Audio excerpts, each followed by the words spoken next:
And that is what we call a transition. Real smooth like. Just lower the volume of the music and rev appears. Rev appears. Somewhat like that. Anyway, hey everybody. Welcome to the channel. Today we'll be talking about, of course, officers, because I think that's one of the most commonly asked questions I get. I actually got into a huge conversation last night with a level 49. I don't think he's going to 50 yet. If you're here, Vulcan War General, shout out to you.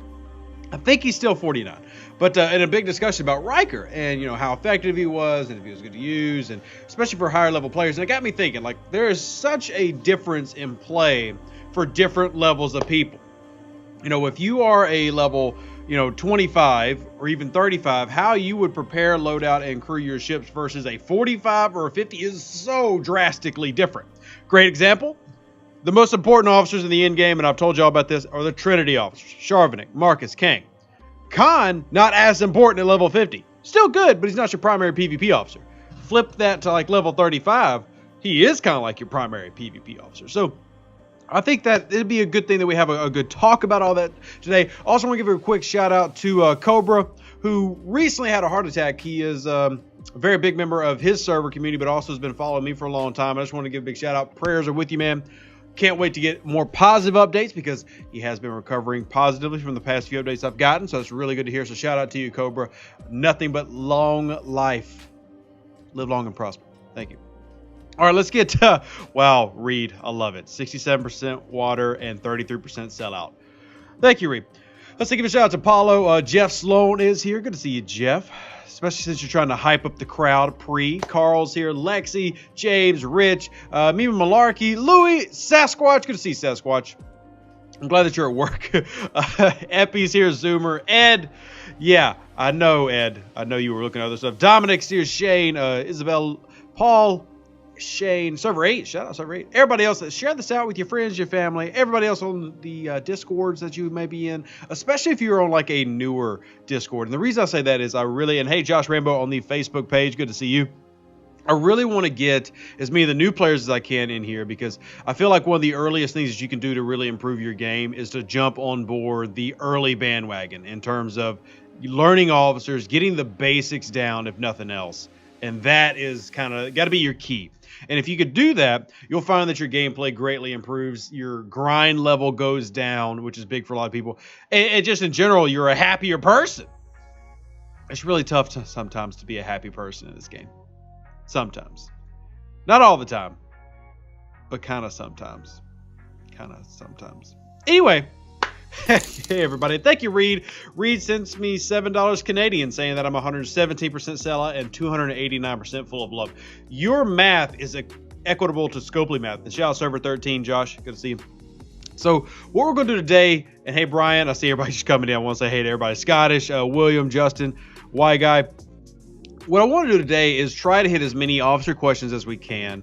I don't want it to be, all right, so what I want is I try to find respectful ways to say something. If some of the questions start coming in really fast, I'm not trying to ignore anybody if they have a specific question, but I do want to answer things, and I want to go in depth. So while I'm grinding out my Parabellum event, hopefully, shout out Hawaii J Guy, appreciate the $5 donation, y'all. Hey, look, appreciate all the donations. If you want to donate to avoid the YouTube fees, we don't like that, hit the PayPal link or just continue to donate however you want to. It's greatly appreciated. But I'm going to try to do my Parabellum event as we're doing this today. And David, shout out to server 20. That's the server I'm currently playing on. Hopefully they let me play and they don't come kill me because I got to do events. But so if you have officer questions, go ahead and start dropping them down, and we'll start talking about it, and hopefully we get more people in that aren't familiar with some of these things, and we can get a nice little starter set. I see Lost Infinity says going over the Riker elephant in the community. I'm curious what that Riker elephant in the community is to you. So feel free, hit me up. Let's talk about it. What is that community? I'm confused. Like what's the question? Live to talk officers if anyone is bored on Friday. Okay, so let's see. Lazy Reed again. I'm saving in Scopely pack since I quit the game. Yeah, I know. I remember you said that you quit the game. I'm sorry to see you go, but I'm glad that you're still hanging out here. And I'm sure your wife is much happier that you're no longer playing right now, Reed. But thank you for that $28 Canadian. Greatly appreciated. It's nice to know that I am worth 1/5 of a Canadian pack. Thank you. Mr. Mudd says, Harrison's officer ability versus Mudd's captain's ability. What wins out? Oh, okay, here's your question. So let's go ahead and jump into our officers menu. Now, this was kind of easy because I have both of them and have experience using both of them quite a bit. So let's go over Harrison's ability real quick, which is Sabotage. For the first round of combat, John Harrison ignored 60% of the opponent's shields. Now, let's hop over to Harry Mudd. I'm assuming you're talking about old Mudd, old face Mudd. This is the Mudd you're talking about, right? 2 steps ahead, 4% chance to raise shield mitigation to 98% for the first 2 rounds of combat. So, this is a really intriguing question because we're talking about Mudd taking it up to 98%, whereas you've got Harrison taking it down to, well, 20%. So here's the kicker, though. And remember this. Mudd's reads like it's a lot because it's 98%, but all Mudd's actually doing is raising it 18%. Now, granted, it lasts for 2 rounds. Think of Mudd being more of an anti-early Uhura than an anti-Harrison because he's not raising it 98%. You're still going to get a Harrison bypass, and the bypass is going to work. Now, is that bypass going to be deflected a little bit? Yes, by about 20%. But it is still going to happen, and Harrison still technically wins out. But you are getting a much better buffer. Now, the only negative about this is Hardcore Fenton Mudd's not honestly a good officer to run in PvP. So while you are kind of slowing down the Harrison a little bit, is that the most advantageous thing you can run? One thing that I always preach is mitigation, mitigation, mitigation. And if you can raise mitigation levels high enough, then it doesn't matter if you've got shield bypass. Remember, phase 1, mitigation, will always stop more than that phase 2. Shields, if you can lower the amount of damage that's actually coming to the shields, that's more important, if that's something that you can reasonably do. But good question. I like that we're starting off with some hardcore. Shout out to, by the way, YZ Pilot, who just signed up to be a member on the channel. Thank you for supporting. Greatly appreciate it. Doing your own renos? Yeah, well, don't do your own renos, man. Come on, you're rich enough to hire somebody for that. Enjoy your basement work. And hey, Paul, how you doing? Epi says, finally got Kuron as a level 48 with a Newton Kelvin Enterprise. What ship and what supporting crew? Okay, so I'm gonna say something that you probably don't like, Angie. None of those ships. If you're going to use Kuron, he has to be on something that gives you a lot of beef early on. An example of that would be the Pilum. Another example would be even using our sarcophagus. I'm not a big sarcophagus fan, but still, you get a 50% chance to automatically recharge all kinetic weapons on the first turn. And how it works is simply it's a big copy paste button. So if you've got 4 kinetics that fire in round 1, it's going to copy and paste that to round 2. It's going to do it again. So is that good? Yes, but only on certain ships. I mean, if you're copy and pasting the Enterprise, that doesn't work at all. Enterprise doesn't even have kinetic weapons. So you can't. Kuron's now pointless. And if you put Kuron on your Enterprise, you might end up in a Rev-Deuce crew video. So be careful with that, Epi. But I appreciate everybody's support in the channel. Y'all are amazing. We'll definitely get to all these questions. Once again, if you want to donate, hit up that PayPal link. Hit up the house fund because we need it. The kids need it. So Kuron is not a bad officer by any means. And if you go full synergy, if you want to, you can really double up. The only drawback you got to keep in mind is that he has to go on ships with a lot of shots or really big kinetic shots in round 1. And also keep in mind that you want to really focus on short battles. So I actually don't mind Kuron for things like territory fights. So let's say you have a Pilum and you put him on for territory, but you're only targeting the small ships. Don't try to fight stuff your level. Use Kuron to very quickly smash everything that's lower than you, like Enterprises, because you're going to end up having, like 14 shots in the first 2 rounds. If you can do that, there's a lot of success right there. But honestly, I really only love Kuron on something like a sarcophagus because of his limitations and how it works. I just feel like most PvP fights, even if they go 5 to 10 rounds, at that point you have a useless officer. Kuron does nothing for you then.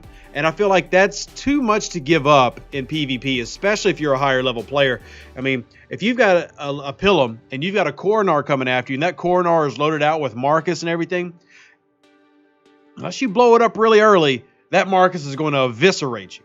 Well, if you're a Pilum, I'm sorry, Keg. I was thinking of Coronar corn needs a half cake instead of, anyway, y'all know what I meant. So that's something to keep in mind. Good officer for very specific situations, know how he works and use him that way. Also somebody that I could use in base defense. Like if I want to throw that on and have that on my Pilum in base defense. Not that you can get through a guy's base that has Pilums anyway. But anyway. All right, YZ says, just got the Bortis. What officer setup do you recommend as a third crew using Romulans at the moment? Ooh, a third crew. So YZ, that's a complicated question because when you say third crew, I'm already imagining in my head that you've got several other crews handy, as in they're already set up somewhere else.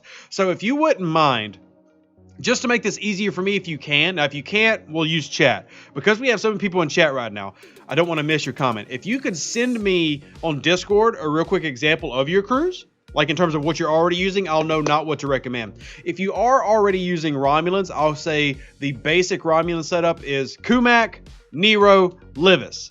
Kumak, Nero, Livis. That's a basic setup. It's going to give you a stat boost, which is going to increase your shield and whole health. You're going to get burning for that 1% background burn. And Livis for stripping shields of the opposing player. Remember, Livis got buffed. When Livis originally came out, he was less than Spock. Percentage wise. Now he's equal to Spock, so he can actually go tit for tat if you've got burning. That will work every round. Now technically Nero's doesn't, but I'm going to assume you got Giorgio somewhere else or don't have Giorgio. Lori says, what is the Parabellum event? Yeah, let's answer that real quick because I need to see if I can do it. So the Parabellum event is an event at level 39 that pays out a tremendous amount of Latinum. Like everybody's always like, oh, Reb's a heavy spender. He's a whale. Look at his 450,000 Latinum. So what I do is this event. And I have to kill ships. And typically the easiest way is just to farm. Oh, I ascended. My bad. I didn't mean to do that again. That's like the third time I've ascended. I'm not going to level 40 yet, but I can do that apparently. So the Parabellum event is a hostile grinding event set for level 39 plus that pays out obscene amounts of Latinum, and then explorer parts and gas. So for those who are watching going, oh my God, I'm so jealous. This is one of the benefits of being level 39 right there. It is an amazing event. And literally every time it runs, I end up with like 15,000 Latinum more. So it's a very, very popular event for everybody who's up at this level.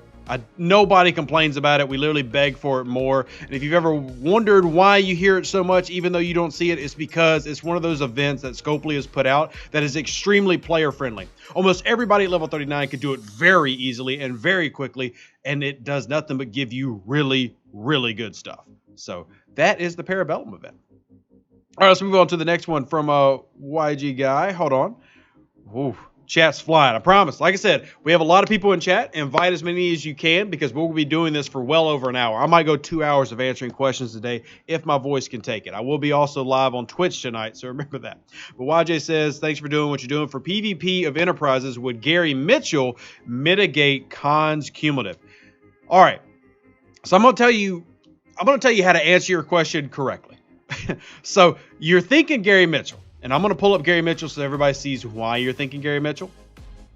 So you've got the negative 40% for one round when hit by a critical is the officer bonus, and then captains is increasing stats. So you're thinking about the think or sink officer ability, which not opposed, but let me tell you what's better. Now, I know some of you may not have her yet, and that's fine. I can't help if you don't have her. But this pretty lady right here, TOS Uhura. Now you'll see the TOS Kirk, TOS Uhura combo on a lot of ships all over the galaxy.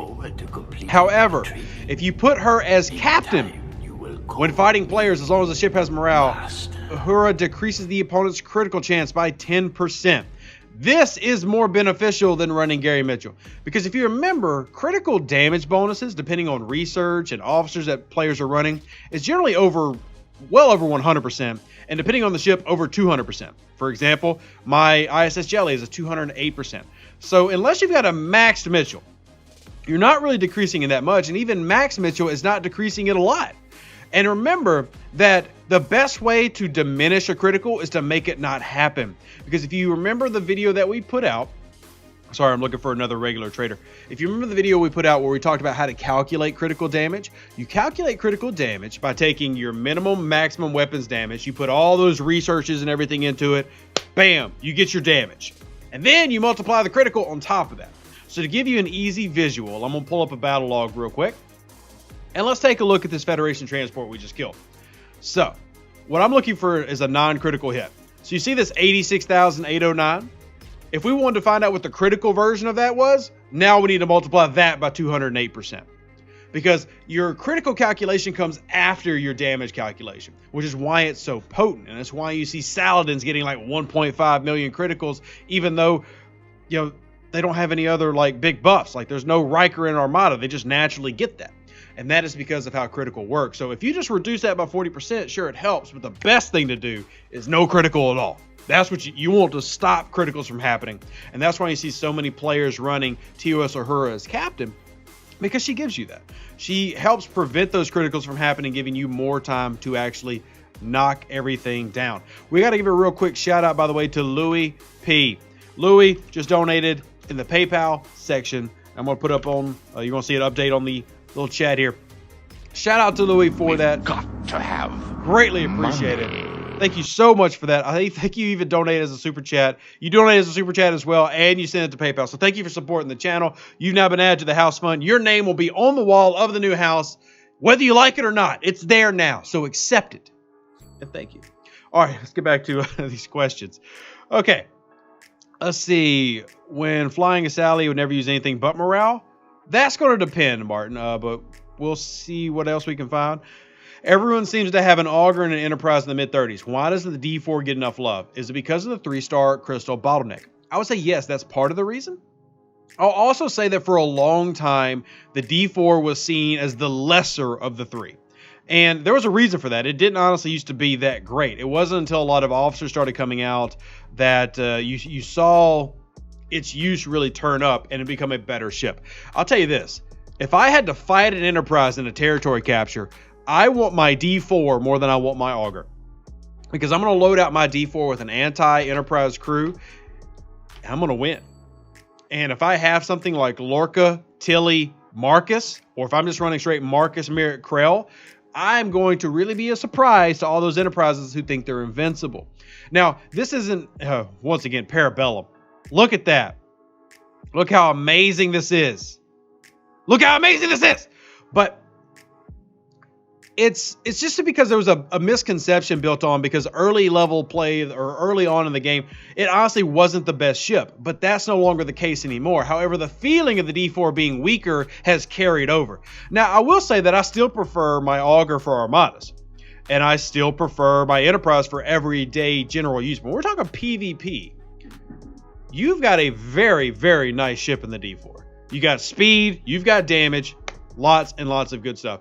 And Epi, by the way, just to recap to what we were just talking about, bringing up Max Saru to set off criticals. Another good officer. And here's why I didn't mention Saru immediately. And Epi, I'm not calling you out for being one of my favorite whales. But here's why I didn't mention Saru immediately.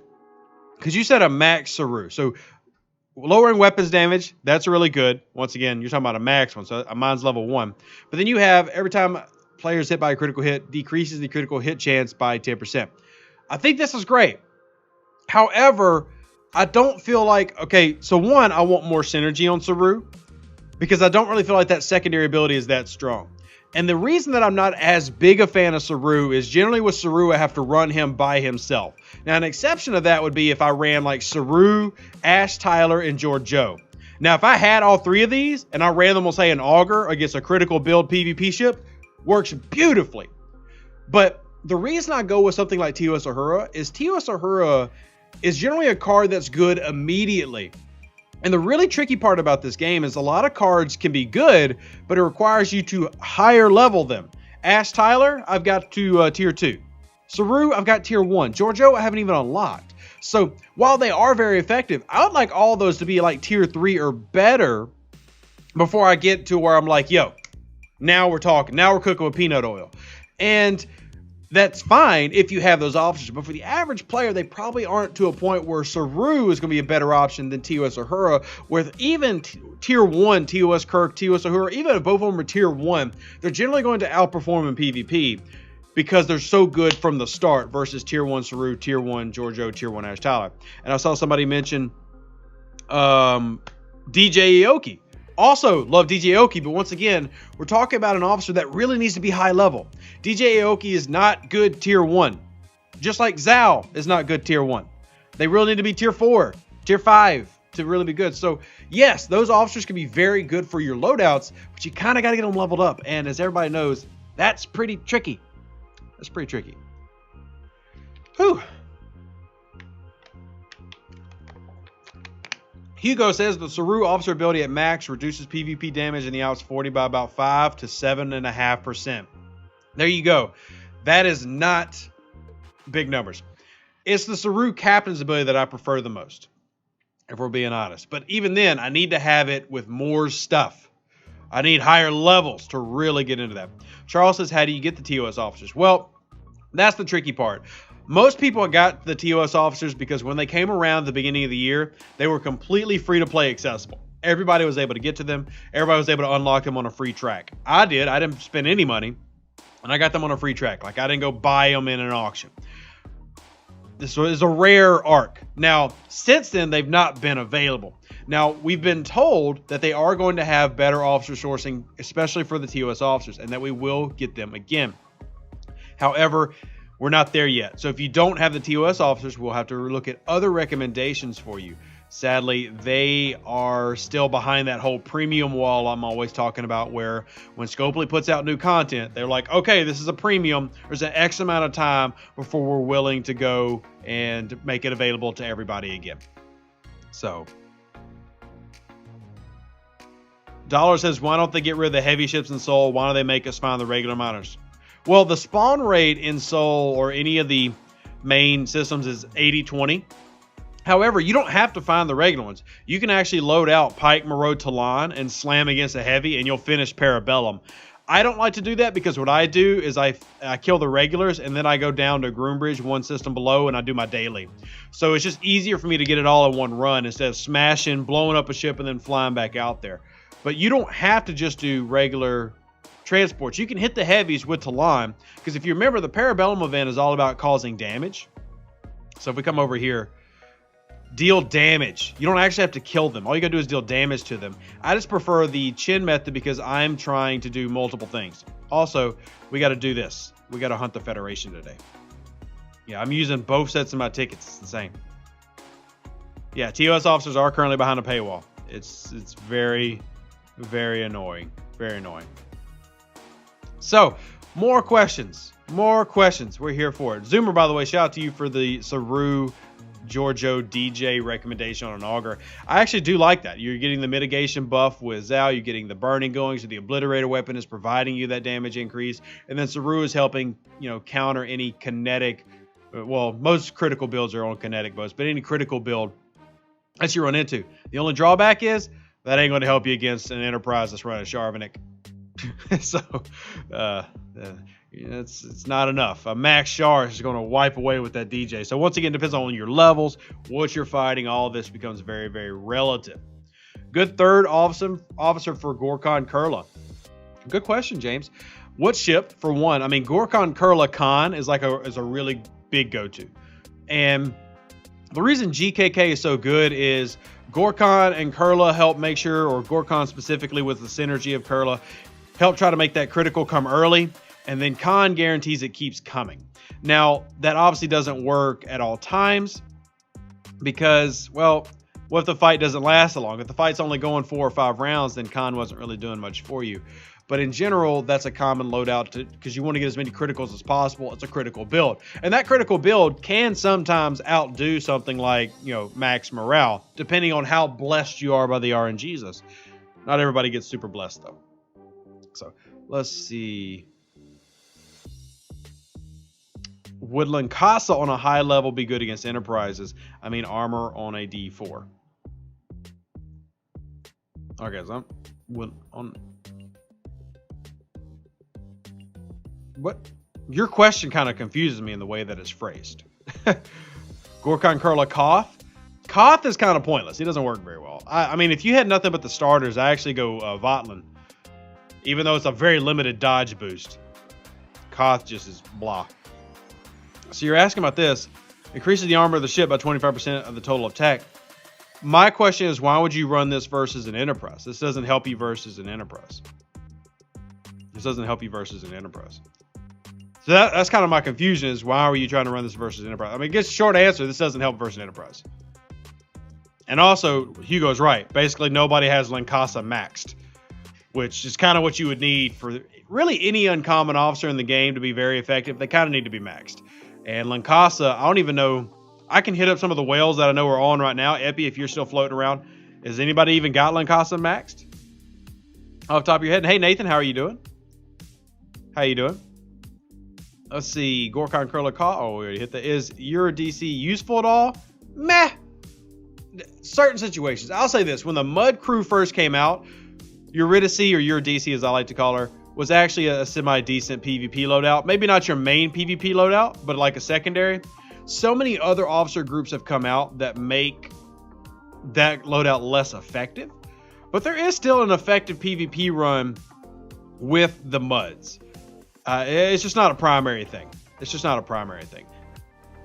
Ooh, Epi says, Coronar, thoughts as I am close to locking in 1 billion on Fed and I'm going after Klingon next. So I need a strong explorer. What makes it worth the grind? Let me ask you this, Epi. Epi, listen, real quick. Listen, Epi. Hold on.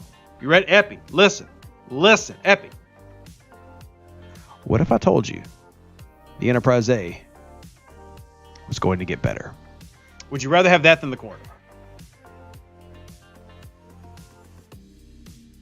Anyway, is our Borg officer crew for Vidar farming that's better than Pipe Moreau Chin? Oh, yeah, for sure, Ian. Now, the question is, at what level of Borgs are you farming? For example, if you're farming level 29s, then you want 7 of 10 as captain, and then 8 and 9, or 7 of 10 with 5 of 10, yeah, and then 8 or 9. And that's going to be your best 29 or anti-29 loadout. And then you get to 33, Borg 5 of 10, Chin Talon is probably the best crew for getting probes and filling up at 33s with a max Vidar. You can also run Pipe Moreau Talon. Pipe Moreau Chin is something that you really only run against the very early Borg probes. So, also, Epi, would you like to buy me a pack so I could can win this Riker event tomorrow? I'm just kidding. Let's see. How would Riker, Data, and Rare Bev for Armadas work? Kevin, that would work. I would say that, and I know DJ talked about Data a little bit. I think even he did some testing. I'm not a huge Data fan, to be honest with you. I mean, I love Data the show. I'm not a huge Data fan here in the game. When fighting non-player targets like mission hostiles, increases armor piercing, shield piercing, and accuracy by 60%. Once again, another officer that I think needs to be leveled up for me to really be in love with. I'm not super in love with him. I would rather use Khan, honestly, because remember, Riker is building your pre-critical damage up, which makes the critical damage even crazier. Have y'all seen Saladin's hitting 5 million criticals in these Armadas lately? Exactly. So Riker as a pure damage booster, great. I will always recommend mitigation. Yes, but not 60%. Not 60%. Yes, Scrunch. PMC will work better versus 33 probes, but Pipe Moreau Talon will work better than PMC, and 5 CT will do your quickest run for getting you filled up. So, we actually did a live test here on the channel a couple months ago to show that off. Daniel says Khan or Decius. Khan every time, 100%, no matter what. If Khan is tier 1, then okay, maybe Decius, but Khan is always better than Decius. Unless he's tier 1. But Khan in general is way better than Decius. Way better. Oh gosh. Chaos. I thought you were hitting my regular transports. I was like, no! But you're hitting heavies, which actually helps me. So thank you. Shout out to Chaos. Farming heavies. Appreciate it, big dog. You're the GOAT. You're the GOAT.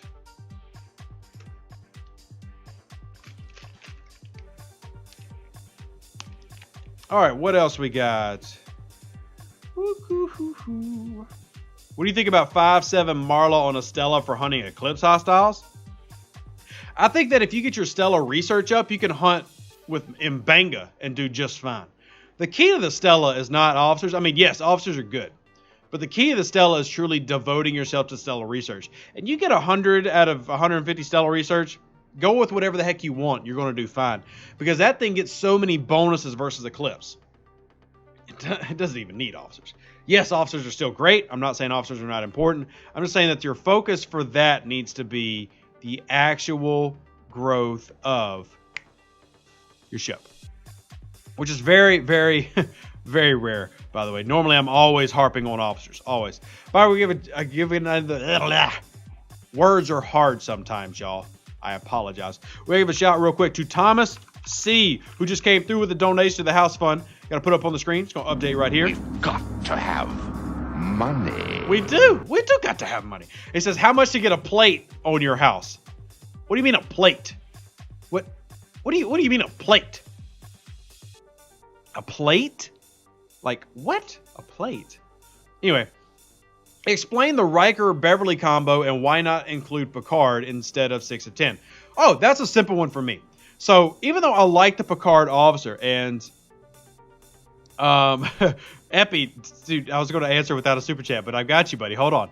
Let me get through all these questions first. And Hugo can confirm this. The reason that I would leave Picard out is, remember, Picard's officer ability... And I'm going to pull up the officer sheet here in just a second. I'm just going to do another swing through to see if we can find another regular transform for my Parabellum so I can get above 460,000 lat right now. All right, so not there. So if you remember Picard's officer ability, scroll down, scroll down. It is a small, now granted he's only tier 1 here, a small boost to critical damage against hostiles on armadas. Which is fine, but that is not near as important as 6 of 10. Here's why 6 of 10 is so good versus Armadas. Now, I did a video on this, and if one of my moderators or anybody who follows regularly can grab this video and post it, I'd be very appreciative. But I did a video probably 3 or 4 weeks ago, and I gave Hugo a big shout out here because he is the one that showed me this first, and then I got to go test it, and then I fell in love with it, understanding how it finally works. We knew it worked, but understanding how it works. It's because even though you're going to see 5% on both of these, you're going to think, oh, well, this sucks. 5%, 5%. I'm going to go with damage. It's because 6 of 10 builds on your base piercing stats. So if you've got 5% of 20,000, that's a 1,000 build every time on the base, which then gets applied before your research modifiers get applied.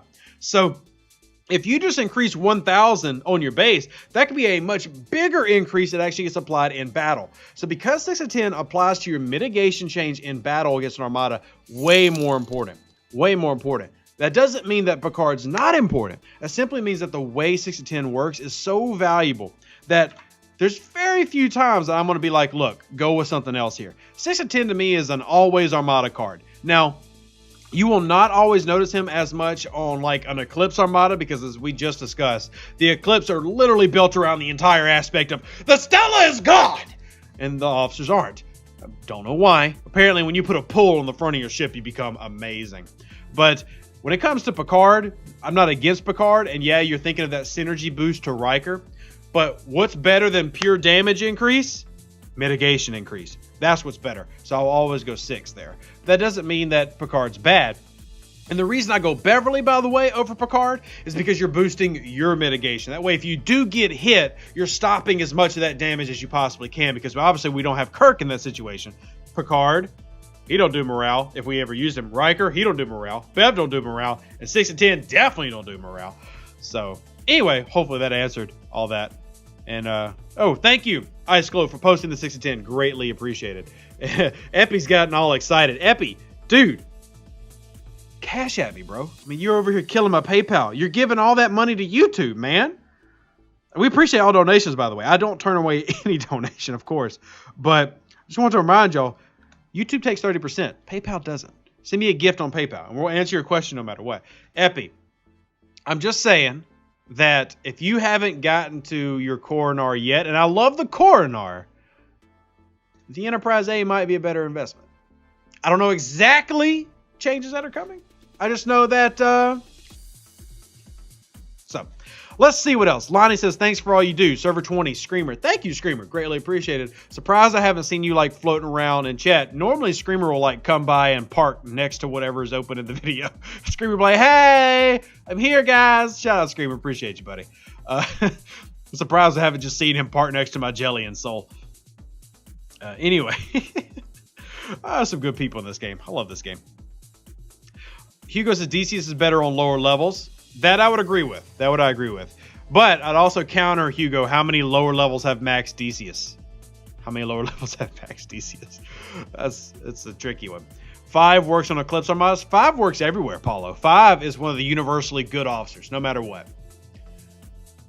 She's amazing. I love 5 of 10. Love 5 of 10. Let's see what else we got. Paul asked for Armada's Riker Bev 6 or Riker Bev Khan.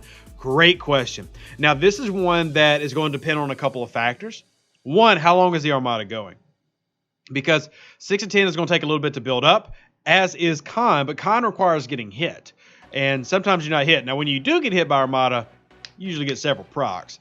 But how quickly are these battles ending? Normally, I'm going to go with 6 first, unless it's a battle that I think is going to last 20 rounds, and then I might go Khan.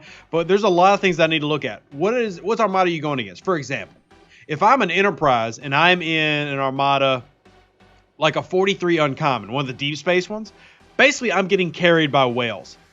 6 of 10 is not going to help me that much because I need to get to 400,000 of each before I really start, going and beating their mitigation. So I'm pretty much stacked in mitigation. So the only option I really have is to actually try to make my Enterprise have some DPS and try to just blast it as strong as I can. But that's a very unique situation. Generally, I'm always going to go mitigation. But it depends on what you're trying to fight. Some things might be more effective than others. Generally, though, I'm always going to go mitigation, especially if you get my 6 of 10 leveled up. My 6 of 10 is only tier 1 right now. Mainly because those stupid Borg nanoprobes and stuff are hard to get. Hard to get. Hugo says that a high level 6 of 10, the Armada leader can improve. Hey, Hugo! Hugo! Stop it! We don't mention good things on the show! We mention good things on Discord and Facebook. Stop! Damn it, Hugo. Dang Germans. Dang Germans.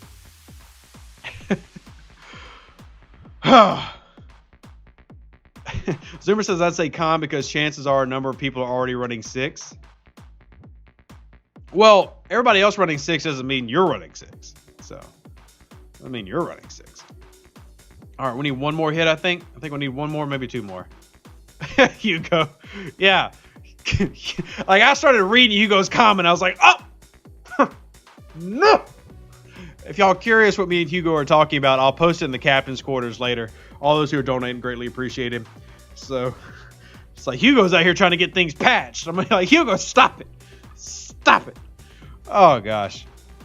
Thomas says, I meant how much to get a plaque plate with our name on it as a main contributor to the house fund. Ooh, good question. I don't know how much those things cost. How much does a plaque cost? I will say that we've had a couple of very generous donations that are probably already plaque deserving, to be honest. I'll let them decide that, but let's just say it'd have to be a decent amount. Now, obviously, y'all see how much the house fund is. So it's not like I'm secretly hiding $30,000. I don't have that. But I've had some very generous donations. I mean, it'd have to be a pretty generous donation to have our own plaque. So, a USS Revdu's house plaque, I'm good for it. I'm good for it. Captain Quarters is the best investment you've ever made. Well, thank you, Zoomer. I appreciate the shout out there. The little endorsement. That's pretty sweet of you. More officer questions. How much to get my portrait on your wall instead of just my name? Once again, Nathan, we've got 3 people who probably qualify for that if they want it. And it's a high amount. I don't want to put out people's names and how much they've donated, but I'll put it this way. Of this that we've raised, half of it's probably between 5 people. And once again, I'm extremely thankful. My kids are very thankful. But If they want that, they could just say, hey, get it printed. I'll be like, yes. James says, how do you get in the captain's quarters? So the captain's quarters is like our special room for all those who donate and support. Now, obviously, I help everybody that I can, but it's a special room for those who are donators to the channel. They send PayPal, Venmo, Cash App, etc., or they sign up on the Patreon page, and we get them in there. Ice Glow says, do I need a moderator? Hey, Ice, you and Hugo are moderators. I don't know if you can moderate each other. Ian says, is Riker going to level up the high-end Armada game? Are the whales going to be able to do higher-level Armadas easier? Well, and this was a great discussion that I had with Vulcan War General of Server 17 earlier today. For whales, the key is always going to stay mitigation. That is their bread and butter for everything, because the mitigation numbers that they can pull are ridiculous. Keep in mind that a healthy whale, they can put 50,000 stats down on their ship. 50,000. 50,000. Like, my Enterprise right now, granted I'm not trying to run it with as many stats as I can, is 10,008 and 7. If I put all my best officers on the ship, I can get to about 20,000. If I put everything I've got on here, I can get to about 20,000. They can put down 50 like it's nothing. And when you can put 50,000 down and then you can do a mitigation stack, you'll find that you'll have some whales who can get mitigation down to 20%. Now, there's a soft floor of between 15.5 and 16.1%, where that's about as low as mitigation can go. And depending on what a whale is fighting hostile-wise, they can get down there pretty easily. So mitigation is always going to be better, because if the highest mitigation can be is 71.19 and the lowest mitigation can be is 16-ish, 15.5-ish, that, 60% difference is far stronger than a cumulative growth of damage. It depends on the situation and what we're talking about. So high-end players, 46, 47, 48, probably still going to be mitigation as the primary focus. But your average player, me, you, level 35, level 25, Riker is definitely the way to go. Definitely the way to go. Is the Legionary worth building? Nicholas, great question. Guess who just built a Legionary this morning, and it just finished building this morning? Well, you want to guess who? I bet you already know. This guy. Why do I build this? Dos reasons. Tre reasons, actually. One, I need materials for leaderboards. It's going to give me 4-star when I max this out. And I probably will max this for a Riker event. I don't know if I'm going to do this Riker event or the next one. We'll see how many points are getting scored. But I need Riker to do more testing for y'all, and so y'all can see more of it on screen. But I'm going to max this bad boy out. Now, that's the reason. The only reason is for scrapping, but I use it for parts on my ISS Jelly. I will use it for my Valdor. I will use it for my Katinga. I'll use it for primes that I haven't got yet. A lot of people have seen that I now have, and I did not have this a couple months ago, I have all 3 refinery primes. All 3. All 3. I didn't pay for them. They're $100 each. I saved $300 by maxing and scrapping a Mayflower and a Legionary. And I got all 3 of these for free. That's some of the stuff that I will build a Legionary for. Now, if I'm level 26, I typically don't recommend it, because I don't feel like it has as much strength as just 2 levels away. You get a Saladin, a Centurion, or Bortis. Way better ships for PvP, Armadas, etc. Now, when it comes to their importance, yes, Legionary is a very important thing to build and scrap so that you can do stuff like this. Anything that improves your gameplay, very, very important. Very important. But for me, I don't recommend building them, simply based on the simple fact they don't really do that well in PvP compared to what 2 levels later will provide you. 2 levels later. Heck, the Vidar at 25 is generally better at PvP than the 26 ships are. And Hugo, scrapping a D3 actually gives you 7 primes. Not 6, it gives you 7. But yes, you get a lot of primes. Now I've got, if we want to go into my research tree, y'all can see I've got a lot of primes already done. Paulo, make sure that you max them out though. If you're going to scrap, you scrap a tier 9 level 45. Don't scrap tier 8. Take it that next tier. You'll be very thankful you did. Edward says Riker is better than 6 and 10 for Armadas. Changed my mind. Why are we having to choose between the 2? Why are you not running both? The proper answer is to run both. That's the proper answer. All right, prime hulls, prime shields. I got those. I got prime piercing. Now, I bought Prime Piercing for one person, and I didn't pay for it. Scrapping gave this to me. You know why I've got this? 6 of 10. 6 of 10 really likes this one. 6 of 10 really likes this one. It's really good for 6 of 10. Let's see what other primes. I think that's it on this list. Let's see if I've done any of my stations. So I've got, obviously, prime resources, but I've got the research speed, the build speed done. I've got both prime repairs. I didn't buy any of these. I got these from scrapping ships and then buying these with the 4-star materials I get in return. So, Kyle, so the ISS Jelly does use gas, but don't forget, it uses gas and ore. Every ship uses two. It has a primary and a secondary. And the main thing that you get at this level is gas. So like your Parabellum event does not pay out ore. Now there is a Jellyfish brawl event that pays out ore. However, that doesn't run as often as Parabellum. So when you're leveling up your jelly, what usually gets you landlocked at level 39 is the uncommon ore. You actually start running out of that really quickly because you don't have another source paying it for you. So Legionaries help with that. Legionaries help with that.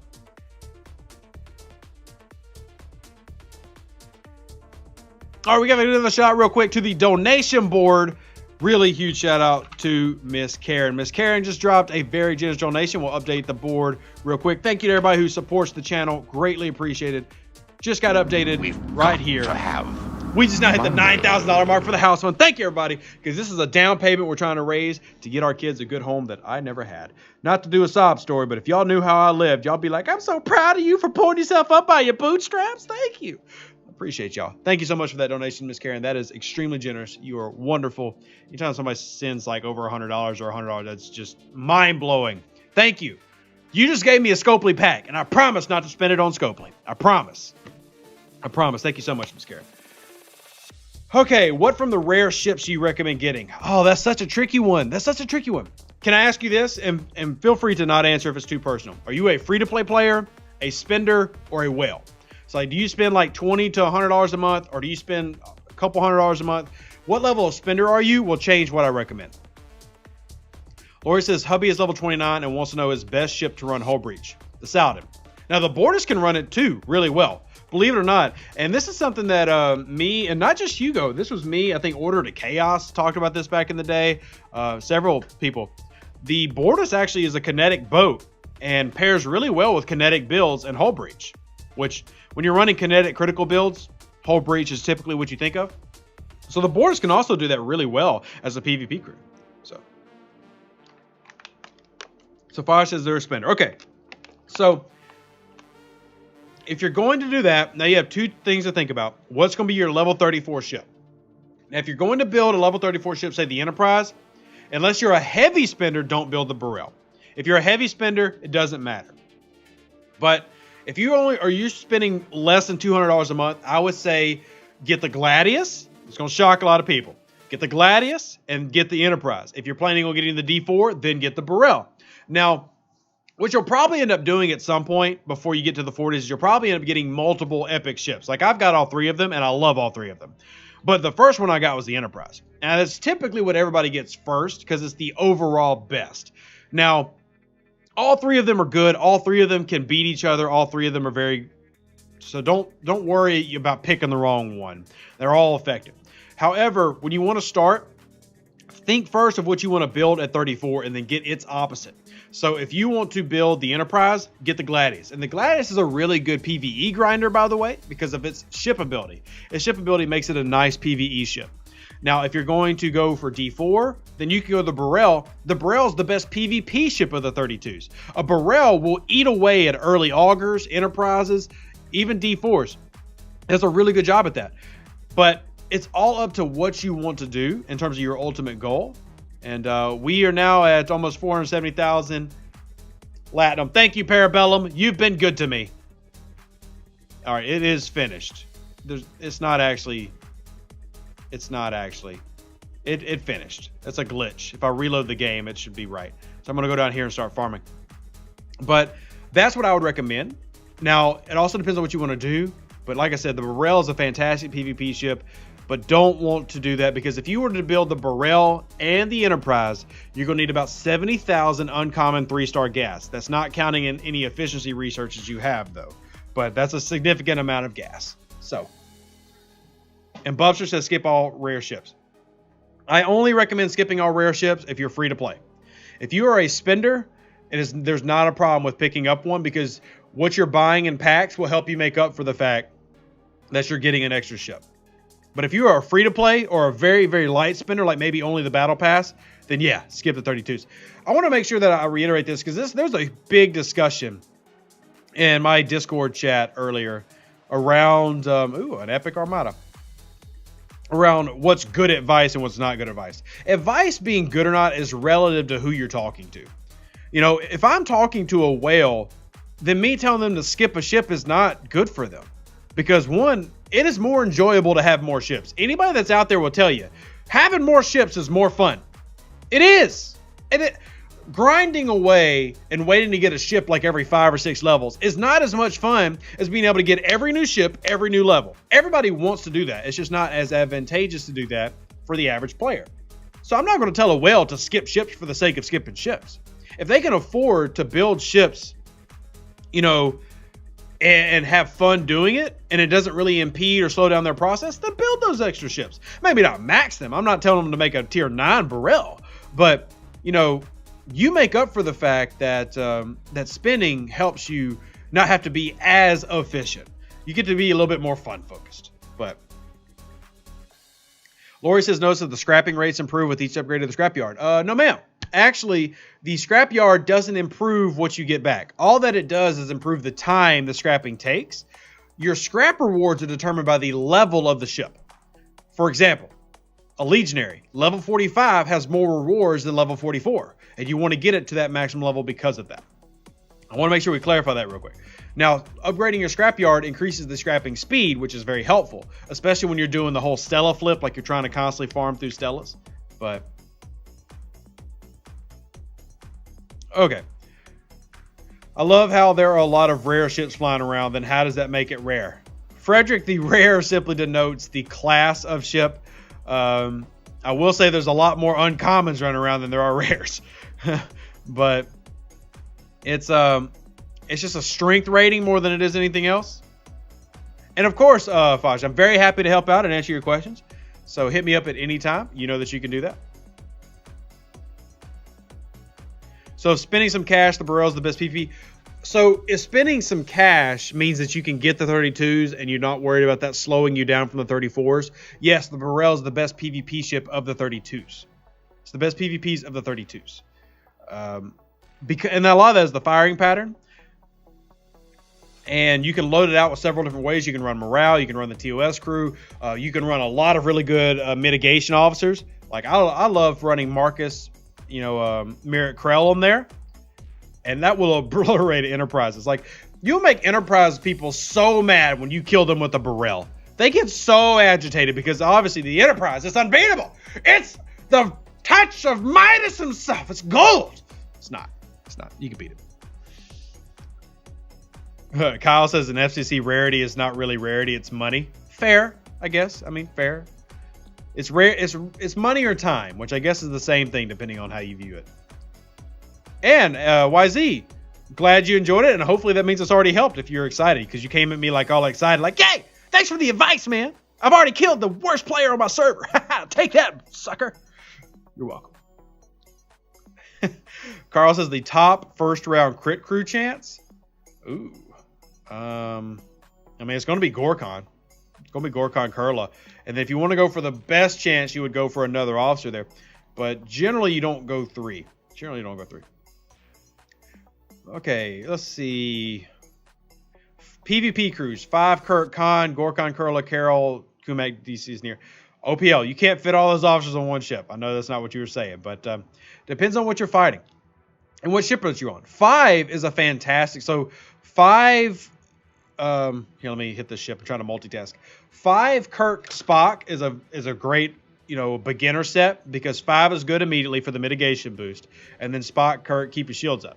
That's a really good generic PvP loadout, especially for early level players. 5 is kind of good at all times. Like, you can run 5 Khan Gorkon for a critical breach that also has a little bit of defense thrown into it. A lot of times when I make those officer recommendations, it depends on what you have specifically, because your levels will determine what's the best recommendation for where you're at. But what does morale give as a hidden bonus? It is a 10%, I think it's 10% boost to your piercing stats. And if Hugo's still around, he can confirm, because Hugo's got all this stuff memorized. Those Germans work like computers. I'm pretty sure it's a 10% boost to all piercing stats in the background. So it's nothing super significant. Hull breach is the best one in my opinion, but it is still good. I mean, 25%. Thank you, Hugo. It must be a scaling thing, because I could have sworn it was 10% at one point, or I'm just completely forgetting everything that I've learned. 25% piercing. Thank you. Even then, that's a small amount, but I mean, every little bit helps. You really find in this game that everything does add up. So, Lost and Found says it's 10%. Okay, now we got two people conflicting. I'm going to need y'all to figure it out between yourself. I thought it was 10. Hugo's now saying 25. Y'all figure it out, and y'all let me know what the correct one is. I could have sworn it was 10. D8 says, hope you're doing well. I am. Here from Server 56, and boy, has the server changed since you did your town hall. I don't know if that's good or bad, DH, but I'm glad I helped. Question? Tibber says, you mentioned the last time to only buy the Meridian warp airlock if we plan on getting a second ship. Where do we get the first one? So your first set is going to come through missions. When you get the Meridian at level 34, you'll get a mission for one part, and at level 39, you'll get a mission for another. So all you got to do is simply, by the way, I'm getting these parts, baby, yeah, is get to the appropriate level, and the missions will appear to give you your free set of locks. And then the ones that are in the Riker event store are to give you a second set. So you're going to get a set of these already when you go through your first run. So, all right, what else we got?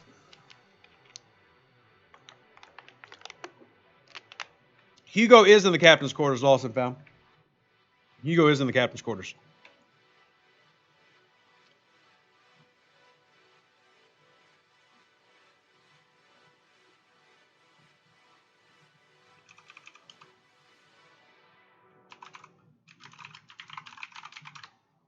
What was the bank? What do you mean, Bad Bot? What do you mean, Bad Bot?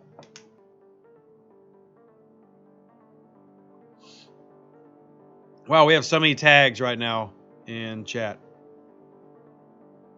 Oh, Miss Karen just sent me a message, a donation.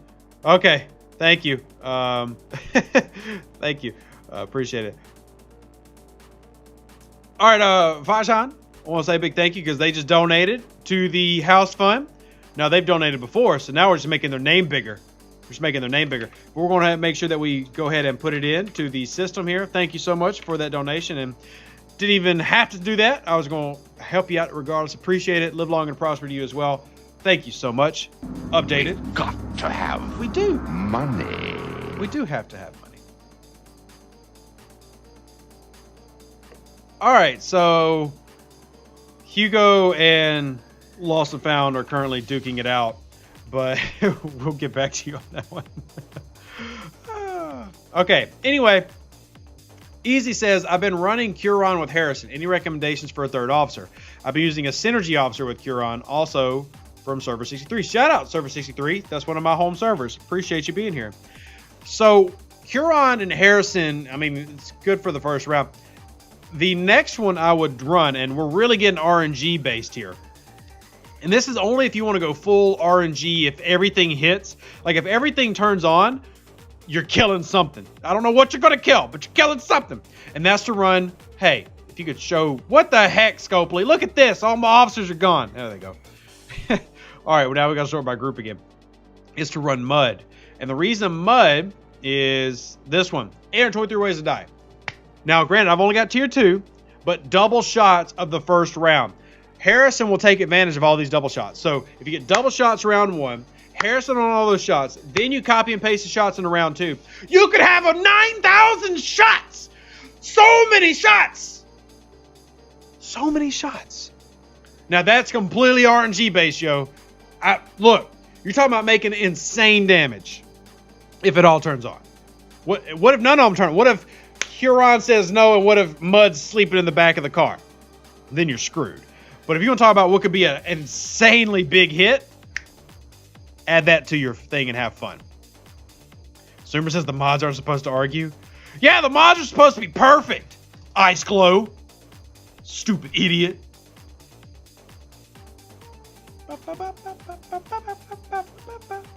Easy says that's a beautiful idea. And that's what I'm here for, Easy Gaming. Beautiful ideas for beautiful people. AM says, should I go for the D4 Augur Enterprise for my next big ship? I have a Saladin that is a bit small than Ice Glows. I just went Ops 36. First thing you do, max out the Saladin. And then the next thing I would say, once again, I did the same advice for Fosh. It depends on what level of spender you are. I'd recommend getting one of the 32s. If you're free to play, yeah, you want to get the 34. And then I would recommend the Enterprise. It's the best overall generic ship for the 34s. Now, if you're a huge PvP fan, like you love hunting people in PvP, the D4. Ice Glow, you're definitely an idiot. Sorry, buddy. You drew the short end of the straw. And just what you got. But, yeah. What was I saying? The Enterprise would be my general recommendation. I mean, I've got one. You'll see whales in the 40s that still use it for PvP. It's generally considered to be one of the best ships in the game because of its special ability. And it's universally loved and worshipped, essentially. So, why does Ice get YouTube admin? I don't. You have to pay the admin fee, Lost and Found. Send me $20. You can be a YouTube admin. I'm just kidding. I think this is the first time I've noticed you in the chat, Lost, in a while. OG says, for advice for a student to be 29, max a Saladin before moving to 29. So if you remember, and I made a video about this, what, about a month ago? I recommend camping at 29, not 28. I would actually go ahead and go to 29, even if your Saladin is not maxed yet. Go to 29, max your Saladin, max your Vidar, get your Franklin as high as it can go, max your research. Do those 4 things. And you do that at 29 because your brackets aren't generally going to change much. And you are getting more research available. So I would go ahead and go to 29 so you can get those extra researches real quick. Camp, and max out all those things. And you will appreciate it, hopefully. If you don't appreciate it, then what am I even doing here? What am I even doing here? David says, I'm free to play and skip the Mayflower to save Federation credits for the Saladin. Should I go back and build it? If you are free to play, I would recommend building it at 34, 35, 36, somewhere in that range so that you can scrap them for primes.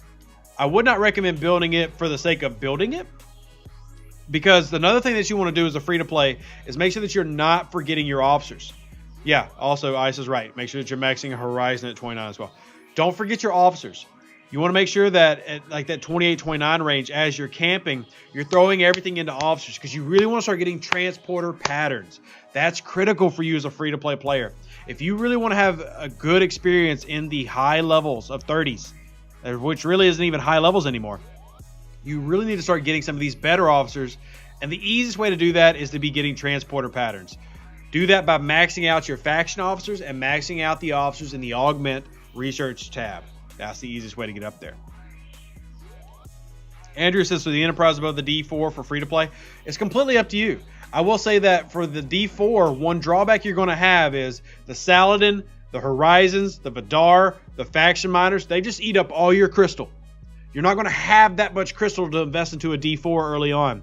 The gas, though, you typically have a decent amount of gas saved up because you haven't spent a lot of gas at this point, unless you've built the Burrell or you've really invested heavily into a Centurion. But even then, there's so many ships. There's so many ships that suck up resources that are crystal based. So the D4 is very difficult for a free-to-play to invest heavily into. Austin says, how much 4-star common do you get from scrapping a Mayflower? I'll pull it up real quick. Give me just a second.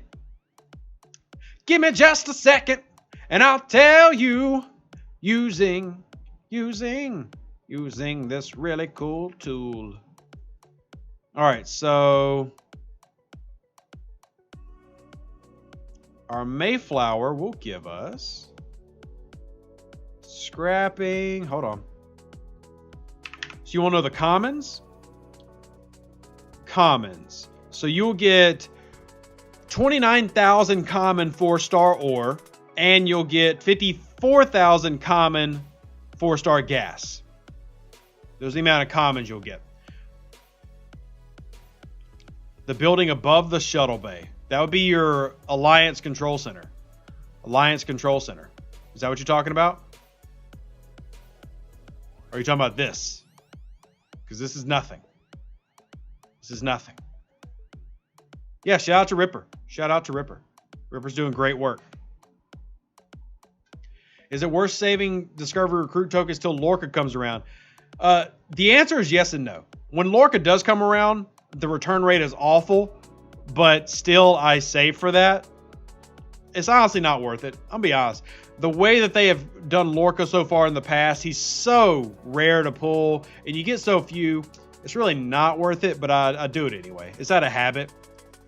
I mean, I probably should go ahead and spend these because I could probably get my summoning unlocked if I went ahead and spent my stuff, but yeah, it was called the bank 2 years ago, Hugo, but now it's currently nothing. Currently nothing. AM Young says, I'm a former Orca spender, but recently got a new job and money is a bit tight till payday. I have a max horizon, but I'm now looking at doing temporary free-to-play till I get the end. Okay. Yeah, that makes sense, AM. So, any specific questions you have about that strategy, feel free to ask, and I will help you to the best of my ability. Yeah, got a posture check.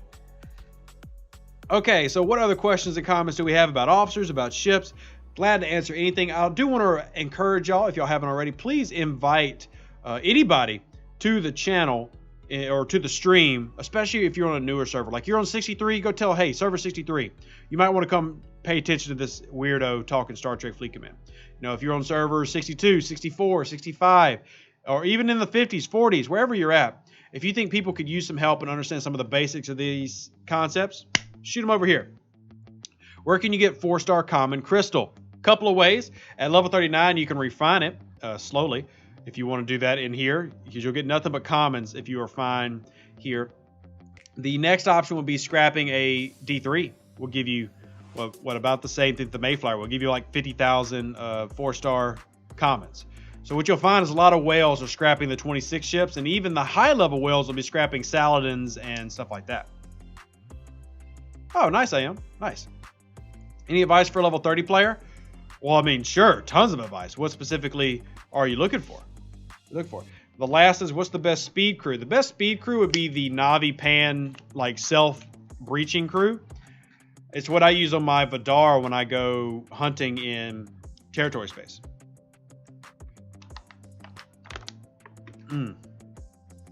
What's a good officer setup for base crack in PvP for an Ops 19/20 North Star? Good question. That would depend on what you've got so far. I've seen people at 19 and 20 who have the Borg unlocked, and then there's other people who run morale. The general go-to is morale. You know, because they're going to keep the shields up, which means that you take less damage. The drawback to running a lot of damage boosters on the North Stars is it's only got one weapon. So it doesn't actually put out a lot of damage. It wins because it has a massive hull health and massive shields compared to most ships of its level. So if you can make those stronger in any way and make the fights last longer, that's typically the route to go for the North Star. But it depends on what you've got specifically, because officers down there are really tricky.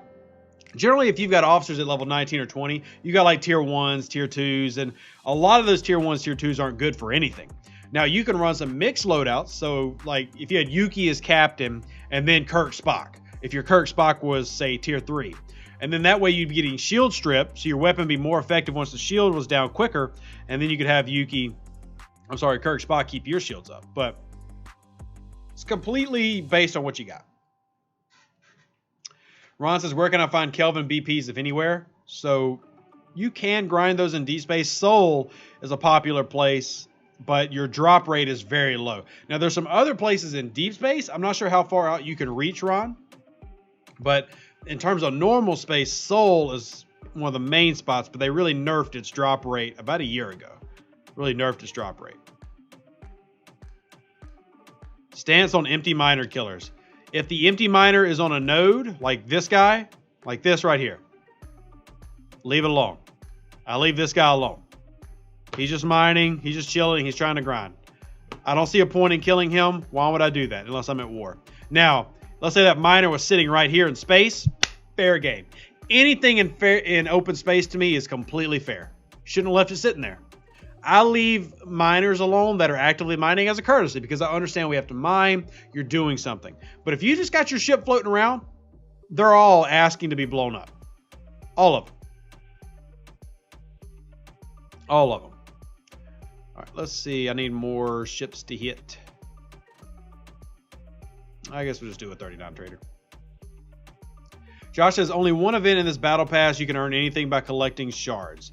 Can you comment on what solo leaderboards are worth spinning shards? I'm trading water, waiting for an event to spin on. Well, yeah, I don't know if there's really been one so far this arc, and kind of sucks, honestly, because this arc seems very lacking in that style. Now you can do, and if you remember the video I put out about the schedule, remember the daily event schedule that comes around? There are a couple of, for spending a little amount, if you come over, where is it? Geez, there's so many tabs today. Here it is. So today is not one of those days. You see we got the ship event and then the officer event. But on days where you have double recruit events, I would say those are days that's worth spending a little bit because they actually pay out a decent amount of latinum and they pay out a few other resources that you can use for your ships. And most people ignore these. Now, since my video I put out, more people have paid attention to them, but they're still for the most part ignored. So if you focus on the daily events, remember to use the calendar. And because y'all watch, I'm assuming that y'all know what the calendar is and have used it before. Use that calendar. Let me see if I can pull it up for you. Does any of the mods have the calendar handy? The daily calendar that we used? Either do the website one, please, if you can, that Avarion made. We can use, or either of the websites, because there's multiple of them. Stephen Ayers made one, Avarion's made one. If anybody can link that real quick, so that not only they could have it, I could have it. We could talk about when the next time is coming up for a double officer event and an officer leaderboard. But what prime research you would say is worth buying? You have prime cargo, also have prime officers. So, AM, because you're going free to play, I'll tell you some ones I would say I have grinded for free using the scrapping method. Is that fine? Or are you actually wanting to know what's worth paying for, like what has value? Because those are two separate questions. Thank you, James. I appreciate your permission.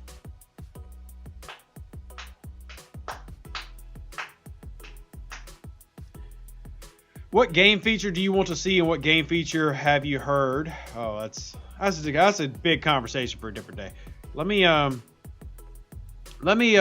get through all this other stuff before we change too many topics, because today we've been focused mostly on officers and ships. Thank you, Ice Glow, for that. There is the link, by the way. I'm going to go ahead and open it up so I can see what the next day is. So we are on day 11. The next reset. So the next time we'll have a double one is actually tomorrow. We should have a double officer event in the second half of tomorrow. So you'll have an officer recruit event, the big 12-hour one, and then you'll have a little leaderboard event, a short leaderboard event. And then the next one would be on day that actually has a leaderboard, would be day 7, I think. That's if you want to do the leaderboard one. Yeah, day 7.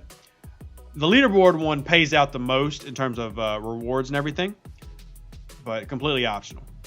And those you typically don't have to blow through a lot. And thank you, Ice. I really do appreciate it. So you meant what's worth buying. Okay, so let's pull this up, because I still got a ton of these primes in my, because I don't buy primes. So let's go through here. Prime assignment, to me, not worth buying.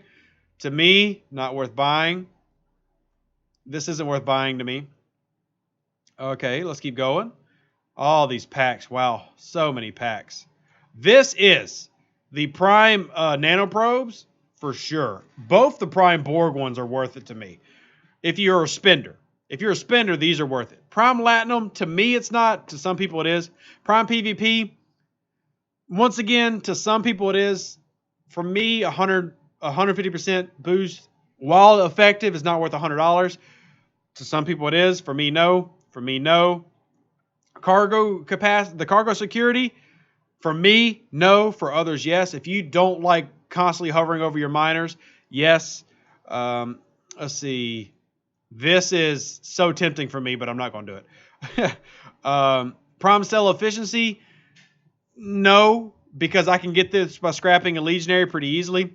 Prime Augment Favor, no. These three, in my opinion, no, because I can get them for free. Prime Repair Cost and Prime Repair Speed, I would say yes if you wanted to get these early on. They really make a difference, and they really do help. I saved, and I got these for free, but you can buy them. There is some value there. Prime Piercing, no. Prime Officers, yes. Prime Defense, no. And I think those are the only primes I have up right now. And there's a couple of others that aren't listed there. But is there a big difference with Prime Protected Cargo? I would say the difference is definitely noticeable. It definitely is noticeable. There are some researches that also work for your Protected Cargo limits, but I would say that it's noticeable. So...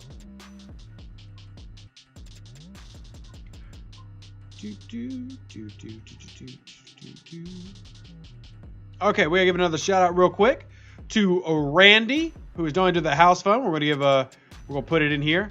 Big shout out to Randy. Thank you so much, Randy, with a very generous donation. Updating right here. Thank you, Randy. We've got to have money.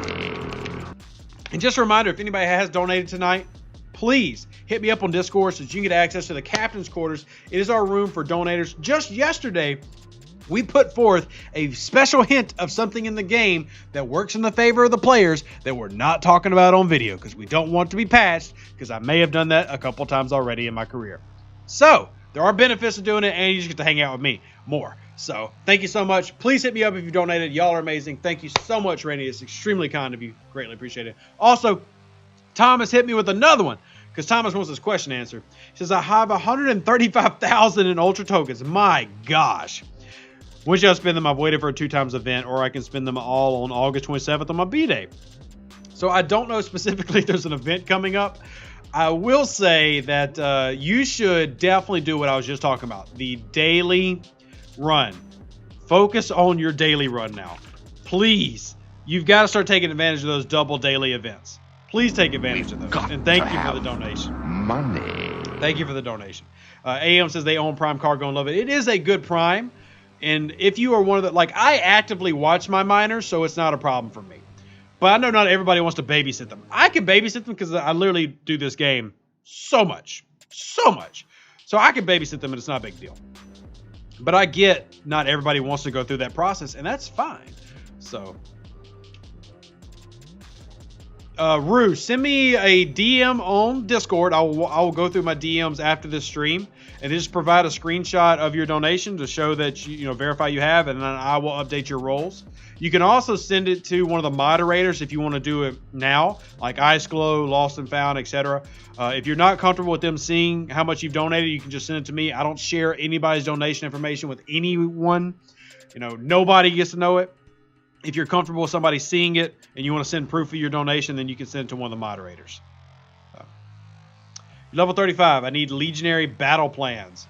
The only way to get the Legionary blueprints is through the faction store or through Armadas. Now that you're at level 35, you're kind of past that Armada point. So you're going to have to buy them through the faction store. There is not a way to grind out Legionary parts, sadly. Sadly, they have not yet added to the game. It is something that we've brought up before. I don't think it's been very high on the priority list. We can bring it up again, of course. But, so. Yeah, I was missing the front half of my miner, but we sent it out anyway. Where's the most efficient tier for faction miners? Another great question.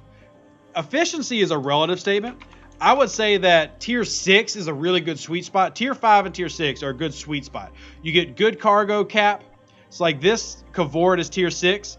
Now, I did upgrade one part. I think I've upgraded the cargo bay and maybe the mining laser. But I've got 1.6 million cargo naturally. My protected cargo with the crew that I have on right now is 95,000.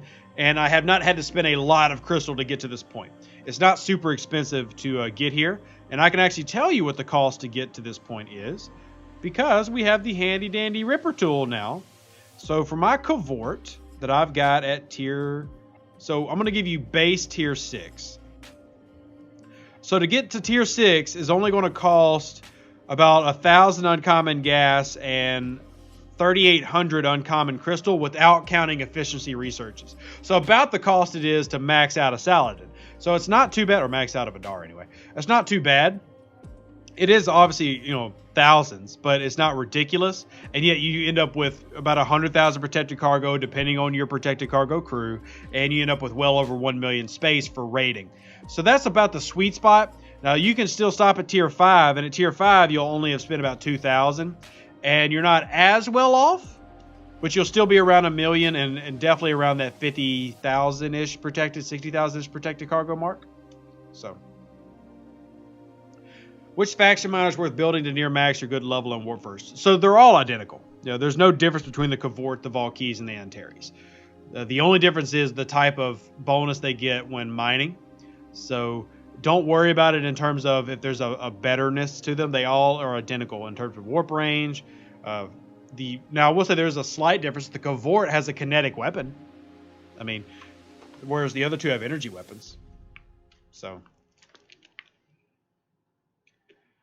let's see what else we got. How strong is my ISS Jelly? Not that strong. 3.4 million. It is a tier 4. I only level my Jelly up during auction events. So it is not that high. I have the resources to probably get it close to tier 6. But, well, no, I don't think I have the Tritanium to do that. But, here we go. 2 million repair. Yum.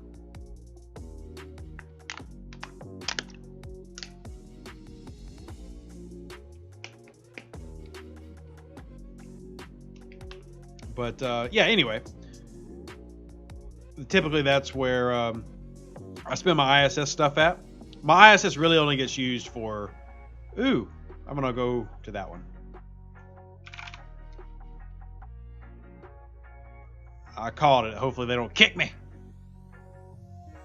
Oh, it's an epic. Okay. Yeah, I'll join your epic. Is there a way to determine if a mission hostile has energy versus kinetic? So the type. So if it's an interceptor, kinetic. If it's a, explorer, it's going to have energy. Now, technically, you can actually fight it and then run the log and then do comparison tests based on what you're getting hit with. But remember that, mission hostiles are the gold ones. And remember that regular stuff doesn't work. Like, you can't run Chen and Talon, and Pipe Moro Chen does not work on them. You need to run PvP crews. So, Artemis, the Cavort does cost a little bit more trit. I mean, it's not a ridiculous amount more. That is true. And this probably has to do something with the reason because it has a kinetic weapon. So however they programmed it in there, it had that. But, oh, thank you. It's not that ridiculous. Not that ridiculous. And frig, my Friday's going pretty well. We're trying to talk officers. We're talking game mechanics. We've had some very wonderful people donate to the house fund, which is greatly appreciated. Makes my day. Thank y'all so much. And also, just to remind y'all, because we are live for I'd say about 30 more minutes, we'll stay live. Please invite any of your alliance mates, any of your server mates, especially new servers. I want more people to kind of learn the mechanics of the game and get a better understanding, because I think that helps alleviate some frustrations they get had at times. And let's see, we got a question over on Facebook I want to get to, which I'll be honest, I can't read their name because I'm pretty sure that is, I can't tell if it's Greek or Hebrew. I think it's Greek. Okay, they give refresh tokens for away team assignments and the speed ups. Why I use the refresh tokens without speed ups. So, the reason that you get refresh tokens is because they have events that require you to run different away missions to score in. So, like the Riker maneuver, which I need to finish that, by the way. Hey, our alliance rank 6. That's not good enough. But finish that one. But like this one. So to make sure that you can finish this quickly, you get the away missions. I really need to do this. But it doesn't pay out that well. It's not really worth going crazy for. But anyway, that's the reason. Mike says it's destroying our server and we need a resolution. What is?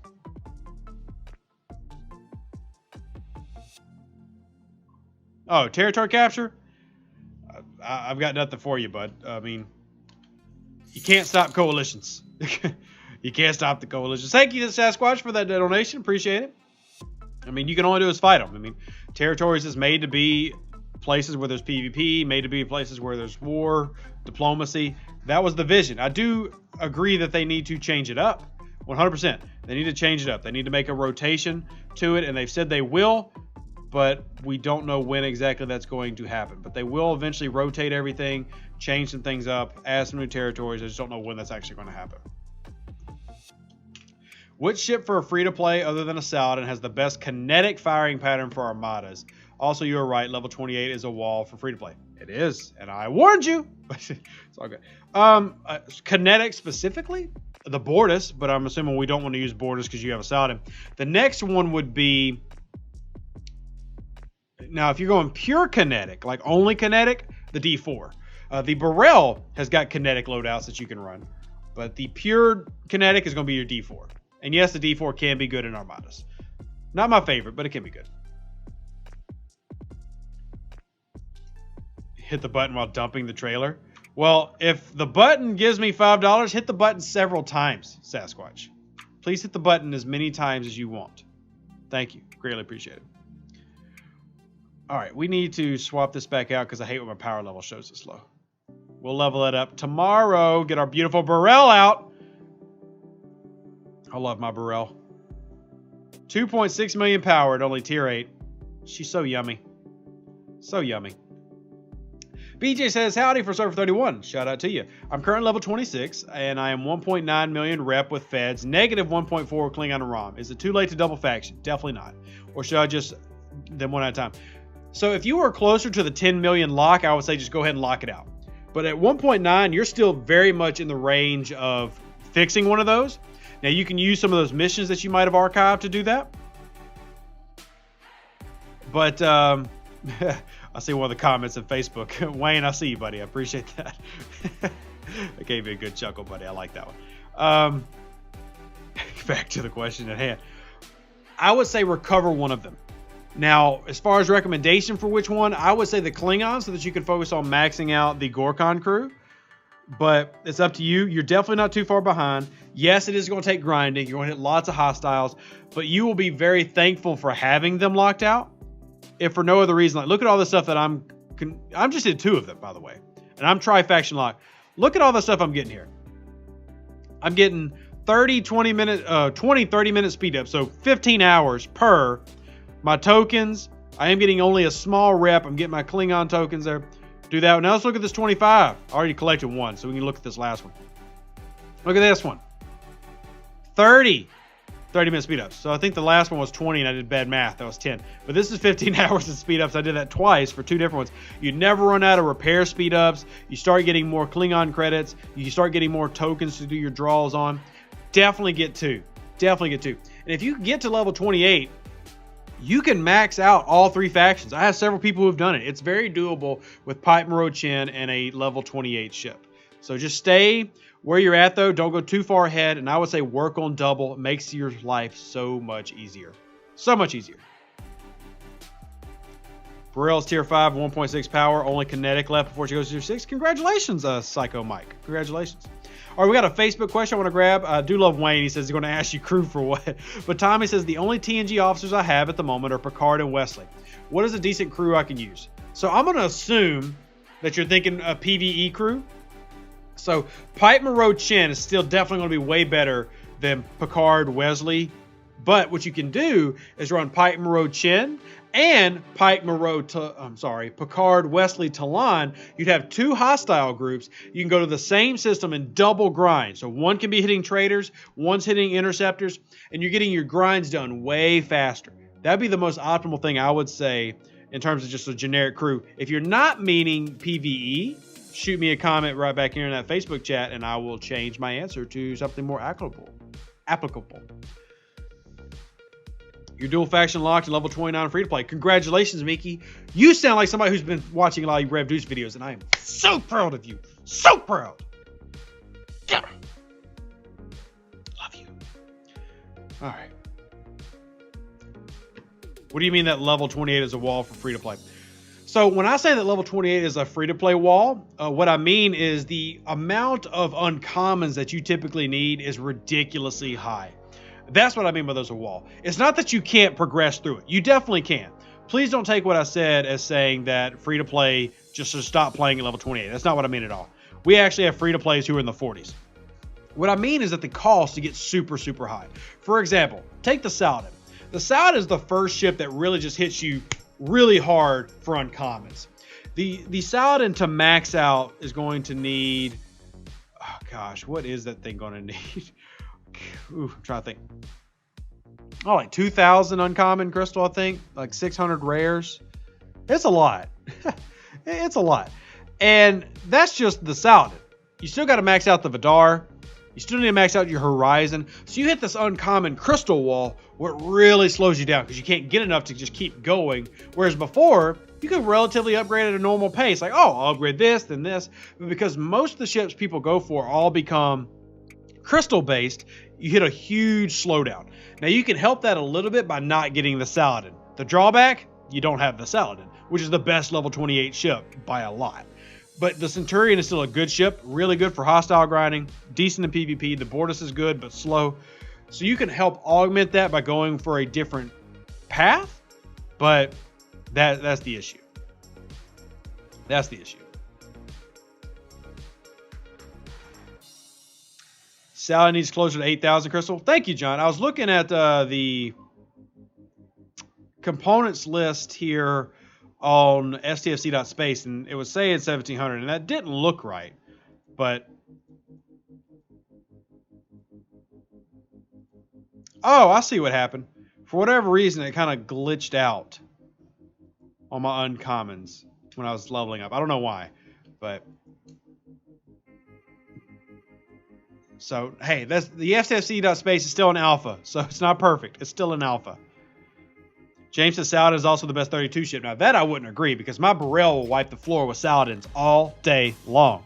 But that Burrell wants gas. And we don't necessarily like giving gas to things. But I'll wipe the floor with some Saladins now.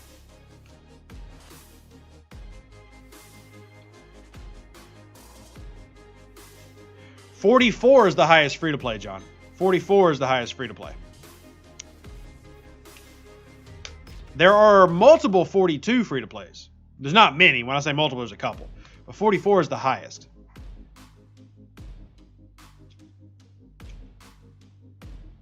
And the second best 35 ship. James, calm down. Oh, man. Lloyd says use the Borg refiner to fix rep. That I'm pretty sure, if I remember the level of the player who was saying that, they weren't really at the Vidar yet, and they definitely didn't have it maxed. You don't really want to spend Vidar stuff on anything until you get it maxed, because that's where the efficiency really goes to the next level. And hey, Laromi, how you doing, buddy? But like I said, that's going to vary by person and vary by experience. Vary by experience. Paulo's giving love to the Gladius. Fair enough. Yeah, no problem, B-Tealing.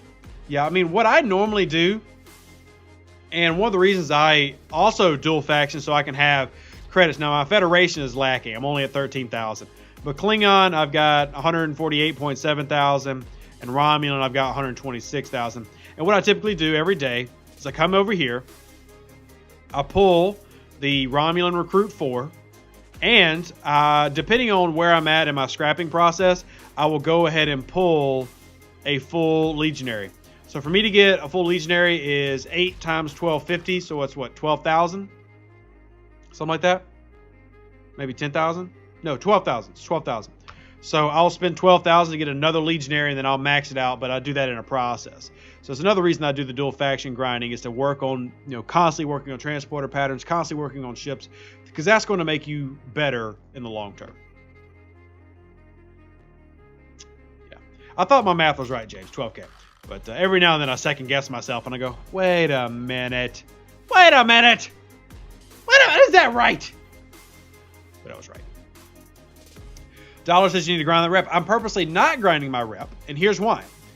I'm purposely keeping my rep lower until I'm ready to start farming 4-star stuff as my daily. And I'm not ready to start doing that yet. So I'm slow grinding my rep. Now, I am prepared to do a heavy rep grind and make a push, but I'm pacing myself because I'm not ready to make the ascension yet. Now, before I hit level 40, I will take my rep to 4-star, and then bam, as soon as I'm hitting 4-star and as soon as I'm hitting level 40, we're all together on the same page. But there's not really a bonus to doing that beforehand. I don't get any bonus for doing that. So I am doing it while I still have 3-star dailies, just because it makes completing my dailies that much easier. Yes, you do get more rewards, and I understand that argument.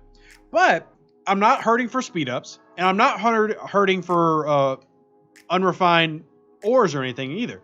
So for now, I'm purposely keeping mine semi-low as I slowly progress. Dollar says get those bigger ships. Well, you can't get anything at level 39. I can't get a Katinga. I can't get a Valdor. I can't get a Kelvin. So I am sitting until I'm ready to do that. The key is really the credits, and I'm saving up the credits already.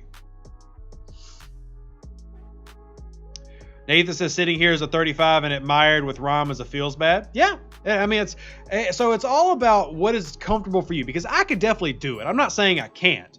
I mean, my alliance, we've got a 4-star crystal node right here, and I can reach 4-star space and mine the ore I would need for my Ramen. I can do it, but why make it more difficult on myself right now?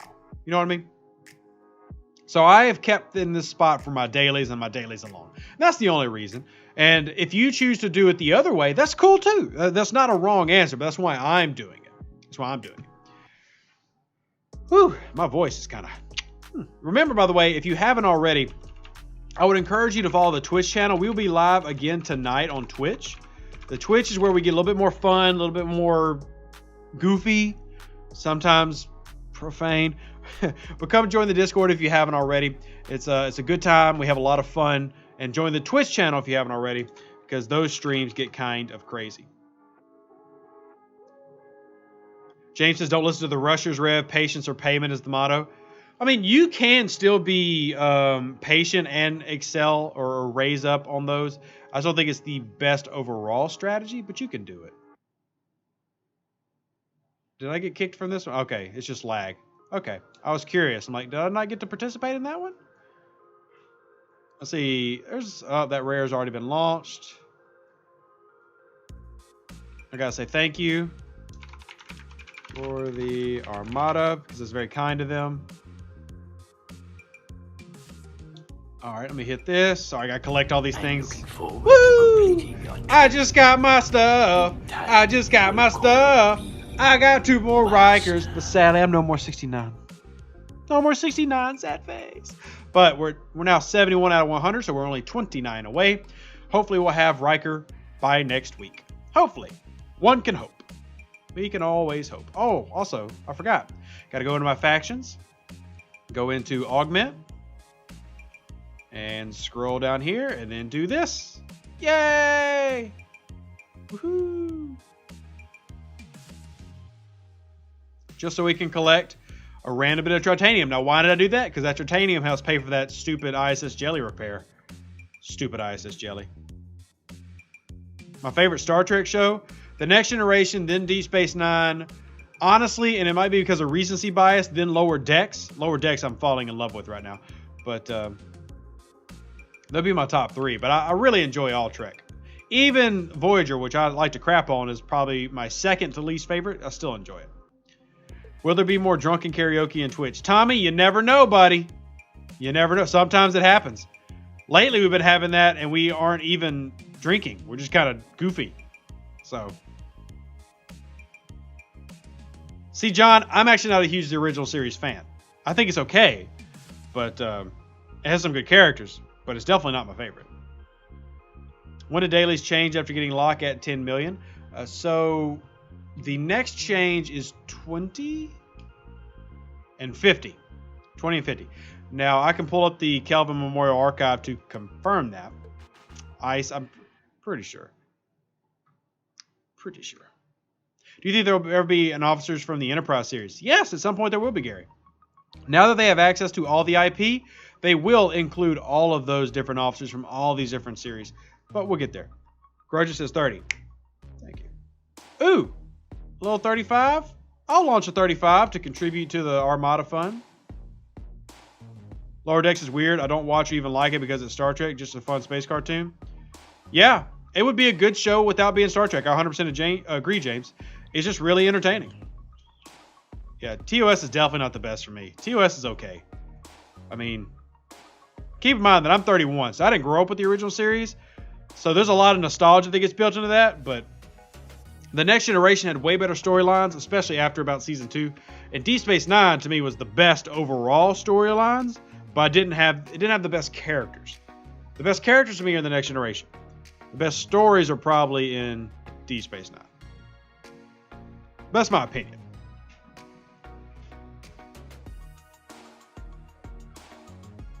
All right, what else we got here? What else we got? The Rescue the Crew event this week that required the player to use either a Klingon or Romulan ship did not take into consideration that their players... No, Jimmy, they are aware. Don't worry. They're aware that there are people who don't have it. They're aware. Is Riker worth upgrading? Yes and no. Riker's benefit is mostly from his captain's ability. Now, his officer ability is good against Federation armadas, but you mostly want him because of how good he is to start with.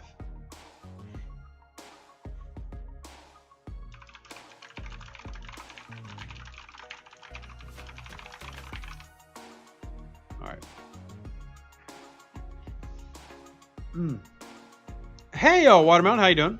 Johnson, sorry to keep reposting, but there was a level 14 player that had a question. Yeah, what's the question, John? Like I said, I try to get to as many questions as we can. We have about 300 people watching right now, so it fluctuates. Just repost. I promise I'm not trying to purposely ignore anybody. It's just that you get to so many questions, you just get to them. He says, trying to do some dual rep grinding, but I keep losing fed rep when I'm doing missions, so I just stop doing the raw missions. Generally, what you want to do is you archive missions. Missions don't really give you anything anyway. They don't pay out a ridiculous amount of any resource. And you focus your grinding on the ship hitting and your dailies. The missions are going to, especially as a low level, some of those missions will do like 100,000 rep and it'll greatly change what you're doing.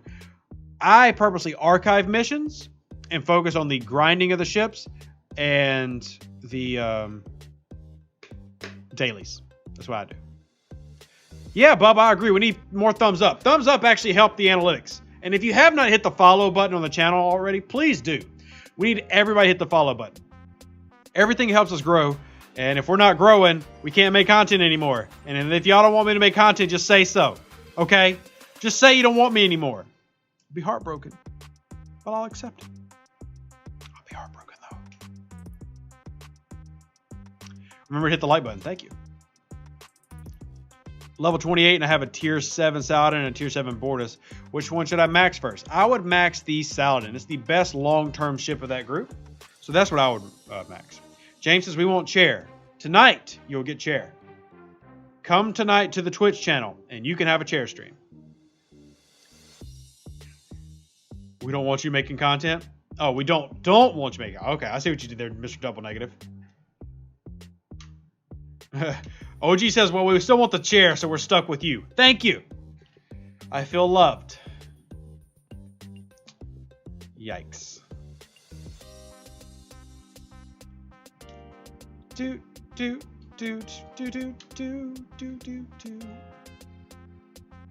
Kevin just maxed us out. Congratulations. It's pretty awesome.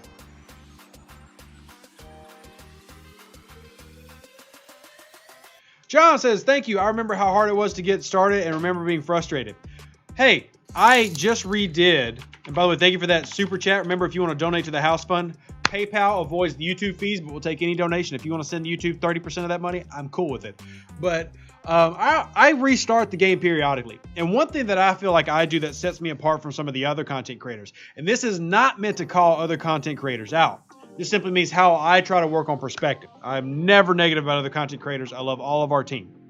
But I periodically restart the game. So I've got level 19 that's less than 2 months old.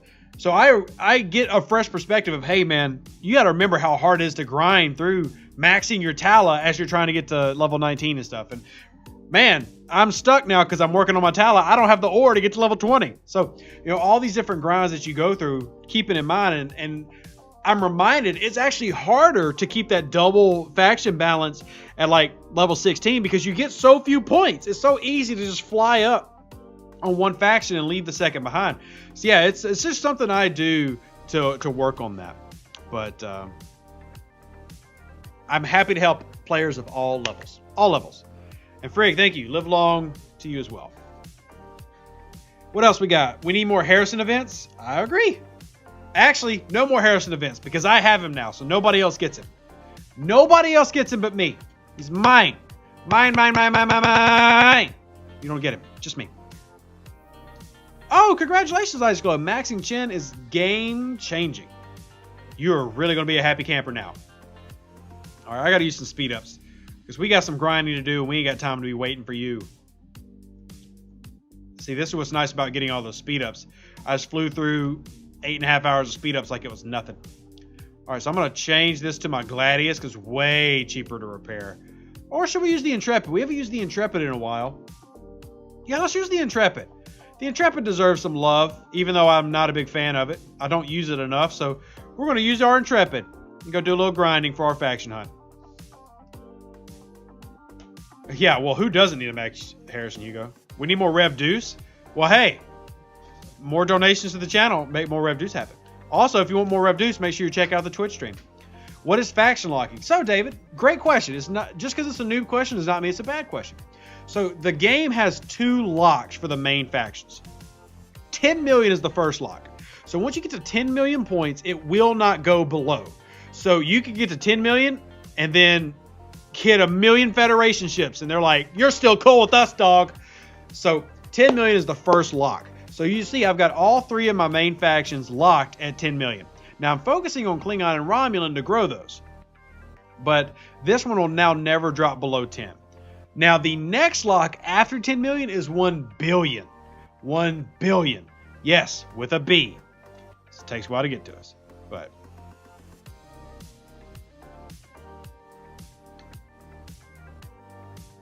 Stuart over here knows my tricks. He says, isn't telling us to say I don't want content a really sneaky way of getting the algorithm to think you're getting engagement? Shh. Stop telling people my ways, Stuart. If y'all don't appreciate Stuart calling me out, type Stuart shut up in the chat. Say shut up, Stuart. Everybody say shut up, Stuart in the chat. Thank you, Stuart. Appreciate it. Oh, yeah, I've already got 2 kids. No more kids. Thank you. Thank you. James says, while most of your content is geared towards 30-plus players, I have been able to translate most of it for lower levels. Well, I mean, I do try to put out lower-level content as well, and we have another lower-level video coming out in the next couple weeks. But you got to remember that most of the game is level 30-plus at this point. We do still have a lot of new players coming, which is fantastic. But it is still a game that has a player base that's right around between 28 and 34 is where the bread and butter is. And that's where I try to focus. But I do really try, especially in the live streams, to reach everybody that we can. Stuart on the Facebook says nailed it. He appreciates y'all. And I appreciate y'all as well. And Sue says on the final push to 39, hates the par still. I am currently in the saving up for level 40 section of par still. So I'm down to 1.2 billion because I'm constantly spending it. But I got 1.2 billion raw and I've got 11.2 billion in tokens. Justice says, Stuart, fight the system. Wow, y'all taking Stuart's side here? Come on, man. Come on, man. I don't appreciate that. You're supposed to take my side. I'm the content creator. I'll see Stuart up here making videos looking like an idiot. It's just me. I'm the only idiot. Stuart's not. I am. Take that, Stuart. Goofy. All right, guys. We got about 5-10 more minutes before we wrap up today's YouTube stream. Please don't forget, we will be live tonight on Twitch again. We'll be playing Stream Raiders as well as Star Trek Fleet Command. So make sure that you come by tonight. It's a lot of fun. Any questions that you got, go ahead and throw them in before we wrap up today's stream, which basically means I got to get to my other accounts and finish the dailies before we stream tonight. Wow, Ed, thanks. He says, I'm the only idiot. Thank you.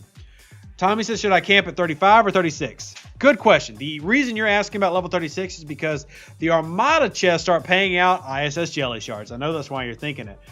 I still say 35 because while the ISS Jelly Shards are important, I'd actually recommend that you save your Armada credits at 35. Do your 35 maxing for you. Get your Franklin A, get your Epic to where you need to be, max out your efficiency researches, then fly to 39. And that way, not only you can participate in the events, you've got more research to do to qualify for the Jellyfish events. You've got more upgrades to do. And you can start spending all those Armada tokens. I still recommend 35. I know 36 is tempting for those Armada chests, but hold back. Hold back. and then go up. Daniel says, what time tonight? 7 p.m. Central Standard Time. So 3 hours from now, we'll be on Twitch. 3 hours. I gotta make it happen. Scotty has a mad face. Scotty, what's wrong? What's wrong, Scotty? What's wrong? When are we getting Photon tokens? This year. This year. That's what we were told. Now, hopefully they don't change their minds. But hopefully. Gotta be real quick shout out to Cliff, who says, love the videos and thank you for sharing the knowledge. Please keep dealing with what you words hard. Ouch. Please keep doing what you do and good luck on the house fund. Thank you, Cliff. I actually don't need luck for the house fund because you are donating to it. You are the luck. Thank you so much. We're going to put you in here and you're going to go on the list for the name on the house fund. Your name is going on a wall in a house. Don't know where the house is yet because we haven't bought it. But when we get that house, your name's on the wall. I'm sure you'll be very proud of that. I'm sure you'll tell your kids that, hey, I helped purchase a house that you can't live in. And I'm thankful for it because my kids can live in it. So thank you, Cliff. Donation going right here. Thank you so much. Got to have money. Thank you so much. Greatly appreciated. Why are there not Borg dailies? You mentioned Borg are good to do dailies. Can you elaborate? That may be coming. So if you remember in the dev Q&A we did a few days ago, I think, what was it, last week we did the dev Q&A? They said that makes sense and that they'll look at adding that. There's no reason they shouldn't be there already, in my opinion. No reason it shouldn't be there already. But we just got to wait. Hopefully they come around to the smartness that is our idea. And then we can finally get what we need and want and desire, which is Borg dailies. Hopefully. Can we get some speed ups for on Scrapyard? Kevin, yes, thank you.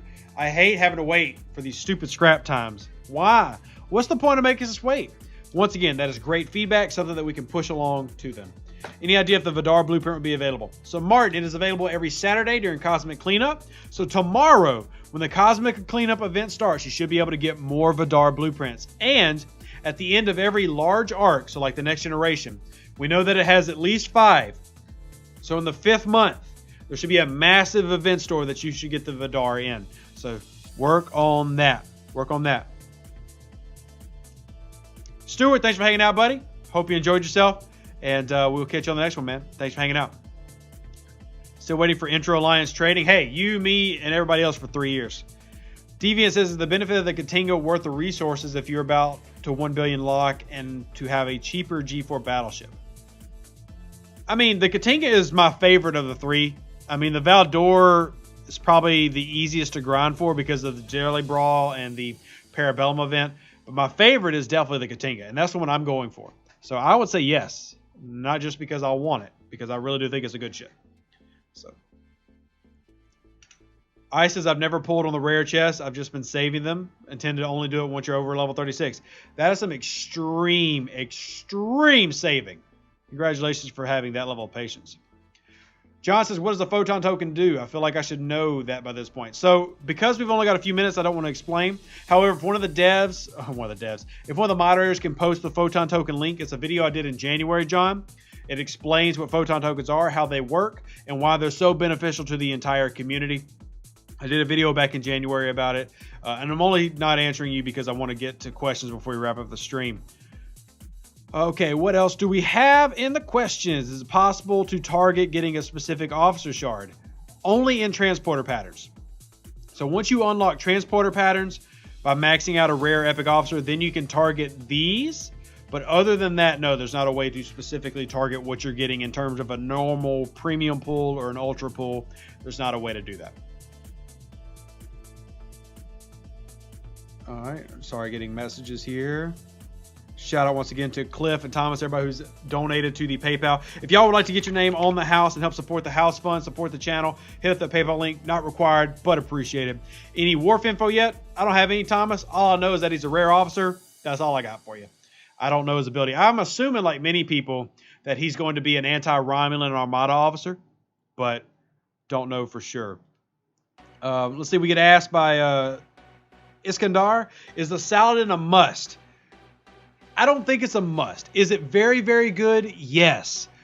Is it a must? No. You can grind with a Saladin, you can grind with a Centurion, you can grind with a Bortis. All of them can be very effective ships for your range, for your level. The only thing the Saladin has is that special first gun that just hits really, really hard, which means that it can be carried for a longer level or more levels. So you can be like level 42 and use it to crack bases because it's cheap to repair and it has a really big first hit. Is it a must? No. Is it the best? Yes. So, are there any common officers in the pipeline? Not that I'm aware of, but that is something I'm pushing really, really hard for. I'm pushing really hard for that. All right, let's see. We got a couple more minutes. You could whack some leaderboards. Sure. What else do we got? What is up with Wesley? I posted that in Cliff. Because you donated, make sure you hit me up so we can get you in the Discord. I actually posted that entire answer in the captain's quarters, which you now have access to. Just send me a verification of your Discord ID. That way I can show you everything. We've only got a few minutes, and that would take too long to explain. So, Giorgio versus Lorca. I see Scopely likes to switch them out off and on. I don't have either. Both are good, Kevin. Giorgio is great for Armadas. Lorca is the best PvP officer. Like, in terms of the two. Lorca's better for PvP. Lorca's not necessarily better for Armadas. Gorkon's still really good for that. But PvP, definitely Lorca is the one to get. If you can. Not that you can focus on it, but if you can. Will the officer in the last few events be put in the officer chest? So they will be sourcing these officers relatively soon in terms of the older officers, like TOS and everything. I don't have a timetable for that, but I have been told that they are working on doing that this year. They're currently working on better ways to source officers. Now, we've been promised that before. I'm just telling you what I've been told. Hopefully, something good actually happens. So. At Ops 39, should I max my Sally that is like tier 4? I mean, yes, but do it during an event. Do it during events that you can place in a leaderboard. Don't do it for the sake of doing it during an event. Okay, what else we got? Shall I skip the Kelvin and go straight to the Newton? Good question, YJ. I am not the biggest fan of the Kelvin. I feel like it's a paper mache cannon. Hits really hard. I hate that a lot of its hits come in round 2, though. Like, if its big shots came in round 1 and I can utilize more crews with it, I'd be more in love with it as an uncommon. But honestly, yeah, I do think going for the Newton's better. Keep in mind that Newton is super slow. Super slow! It's the only drawback to the Newton. But the Newton is a good ship. The Newton is everything that the Intrepid should have been. I do not have an update on transporter patterns. I've been told... Okay, so I got told something that I was specifically told I can't share. All I can say about that is that there are a couple of officers that they plan on adding to the transporter pattern store in the near future. I don't have an exact date on that. I can't tell you who they are because they said don't tell. But there are a couple more supposedly coming. Now, we'll see when that happens. They're always debating this in their meetings because obviously we got to make our money. And putting stuff in transporter patterns don't always make them money. But anyway, there are some coming. I just can't say what. All right, let's see. What else we got? We got like 1 minute. What's the last one? When you say save ship tier ups for events, you mean map spending. Correct. Yes. So I don't spend materials like uncommons for regular ship upgrades until events. That's how I got my 50 Riker shards the first Riker go around, is I took my Jelly up a tier and then I upgraded and scrapped a Legionary. I always recommend saving for stuff like that. Okay, guys, we've gone 2 hours. We're going to wrap up today's stream. Thank you so much for being here. Had a great time with all of y'all. Hopefully you learned something.